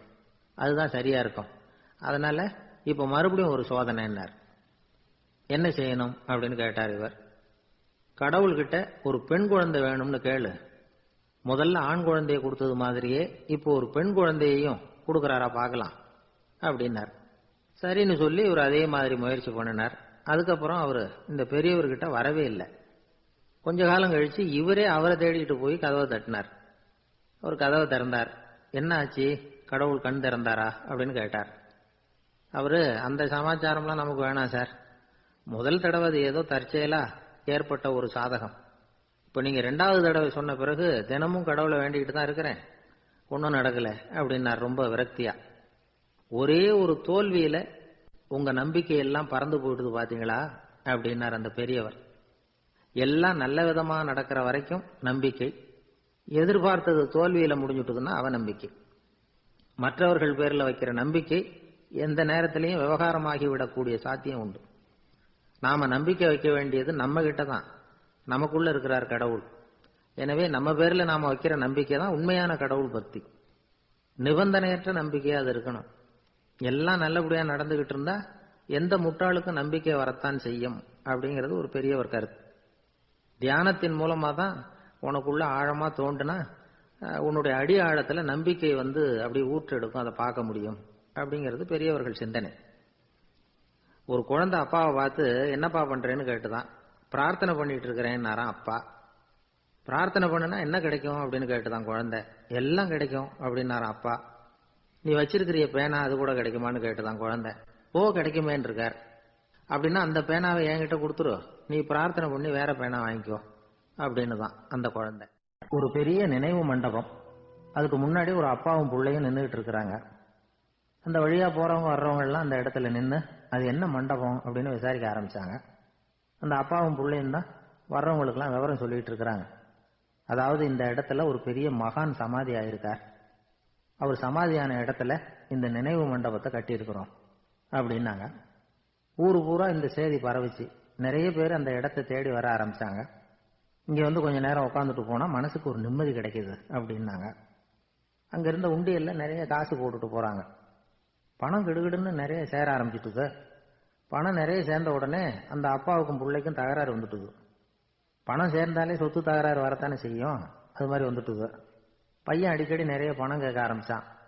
அப்பா பார்த்தார், யோசனை பண்ணார், ஒரு முடிவுக்கு வந்தார். ஒரு நாள் பையனை கூப்பிட்டார். இதை பாருப்பா, நமக்குள்ள தகராறு வேணாம், அப்பாவும் பிள்ளையும் இப்படி சண்டை போட்டுக்கிட்டா பாக்குறவங்க தப்பா நினைப்பாங்க, அதனால நமக்குள்ள சமரசமா இதை தீர்த்துக்குவோம், என்ன சொல்ற அப்படின்னார் அப்பா. சரி நான் பையன். உடனே அந்த அப்பா என்ன பண்ணார் தெரியுமா, மகன் கிட்ட கொஞ்சம் பணத்தை கொடுத்தார், தன்கிட்ட இருந்த ஒரு கழுதையையும் கொடுத்தார். இதை வச்சு நீ பொழைச்சிக்கோ அப்படின்னு சொல்லி அனுப்பி வச்சுட்டார். மகன் அந்த கழுதையை இழுத்துக்கிட்டு அடுத்த ஊருக்கு போனான். வழியிலேயே அந்த கழுதை செத்து போச்சு. உடனே என்ன பண்ணலாம்னு யோசனை பண்ணான். ஒரு ஐடியா வந்தது. அந்த கழுதைய ஒரு சாலை ஓரமா புதைச்சான். கையில் இருந்த பணத்தை வச்சு அந்த இடத்துல ஒரு கல் மண்டபம் கட்டினான். அந்த வழியா 2 பேர் வந்தாங்க. இது என்ன மண்டபம்னு விசாரிச்சாங்க. இந்த இடத்துல ஒரு பெரிய மகான் சமாதி ஆயிருக்கிறார் அப்படின்னா. இந்த செய்தி ஊர் பூரா பரவ ஆரம்பிச்சுட்டுது. நிறைய பேர் வந்து போக ஆரம்பிச்சாங்க. இங்க வந்தா மனசுக்கு ஒரு பெரிய நிம்மதி கிடைக்குது அப்படின்னு வேற சொல்ல ஆரம்பிச்சாங்க. வர வர கூட்டம் அதிகமா வர ஆரம்பிச்சுட்டுது. உண்டியல்ல பணம் நிறைய சேர்ந்துட்டுது. நகையெல்லாம் கூட கழட்டி காணிக்கையா போட ஆரம்பிச்சுட்டாங்க. அப்பாவை விட மகன் பெரிய ஆளாயிட்டான்.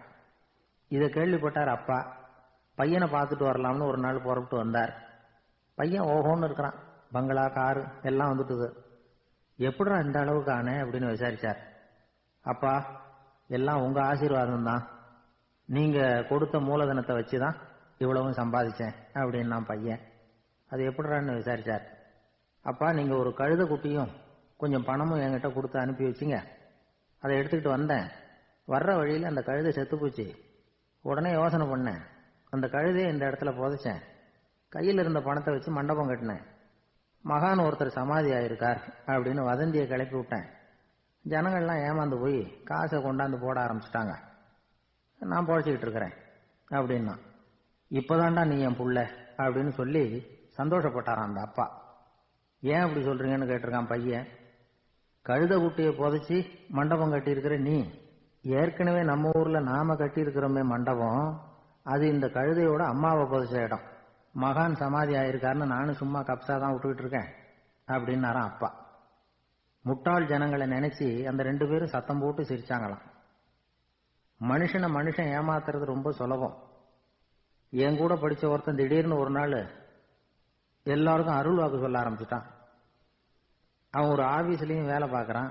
ஆபீஸ்ல உள்ளவங்க எல்லாம் அவங்ககிட்ட வந்து அருள் வாக்கு கேட்கறது வழக்கம்.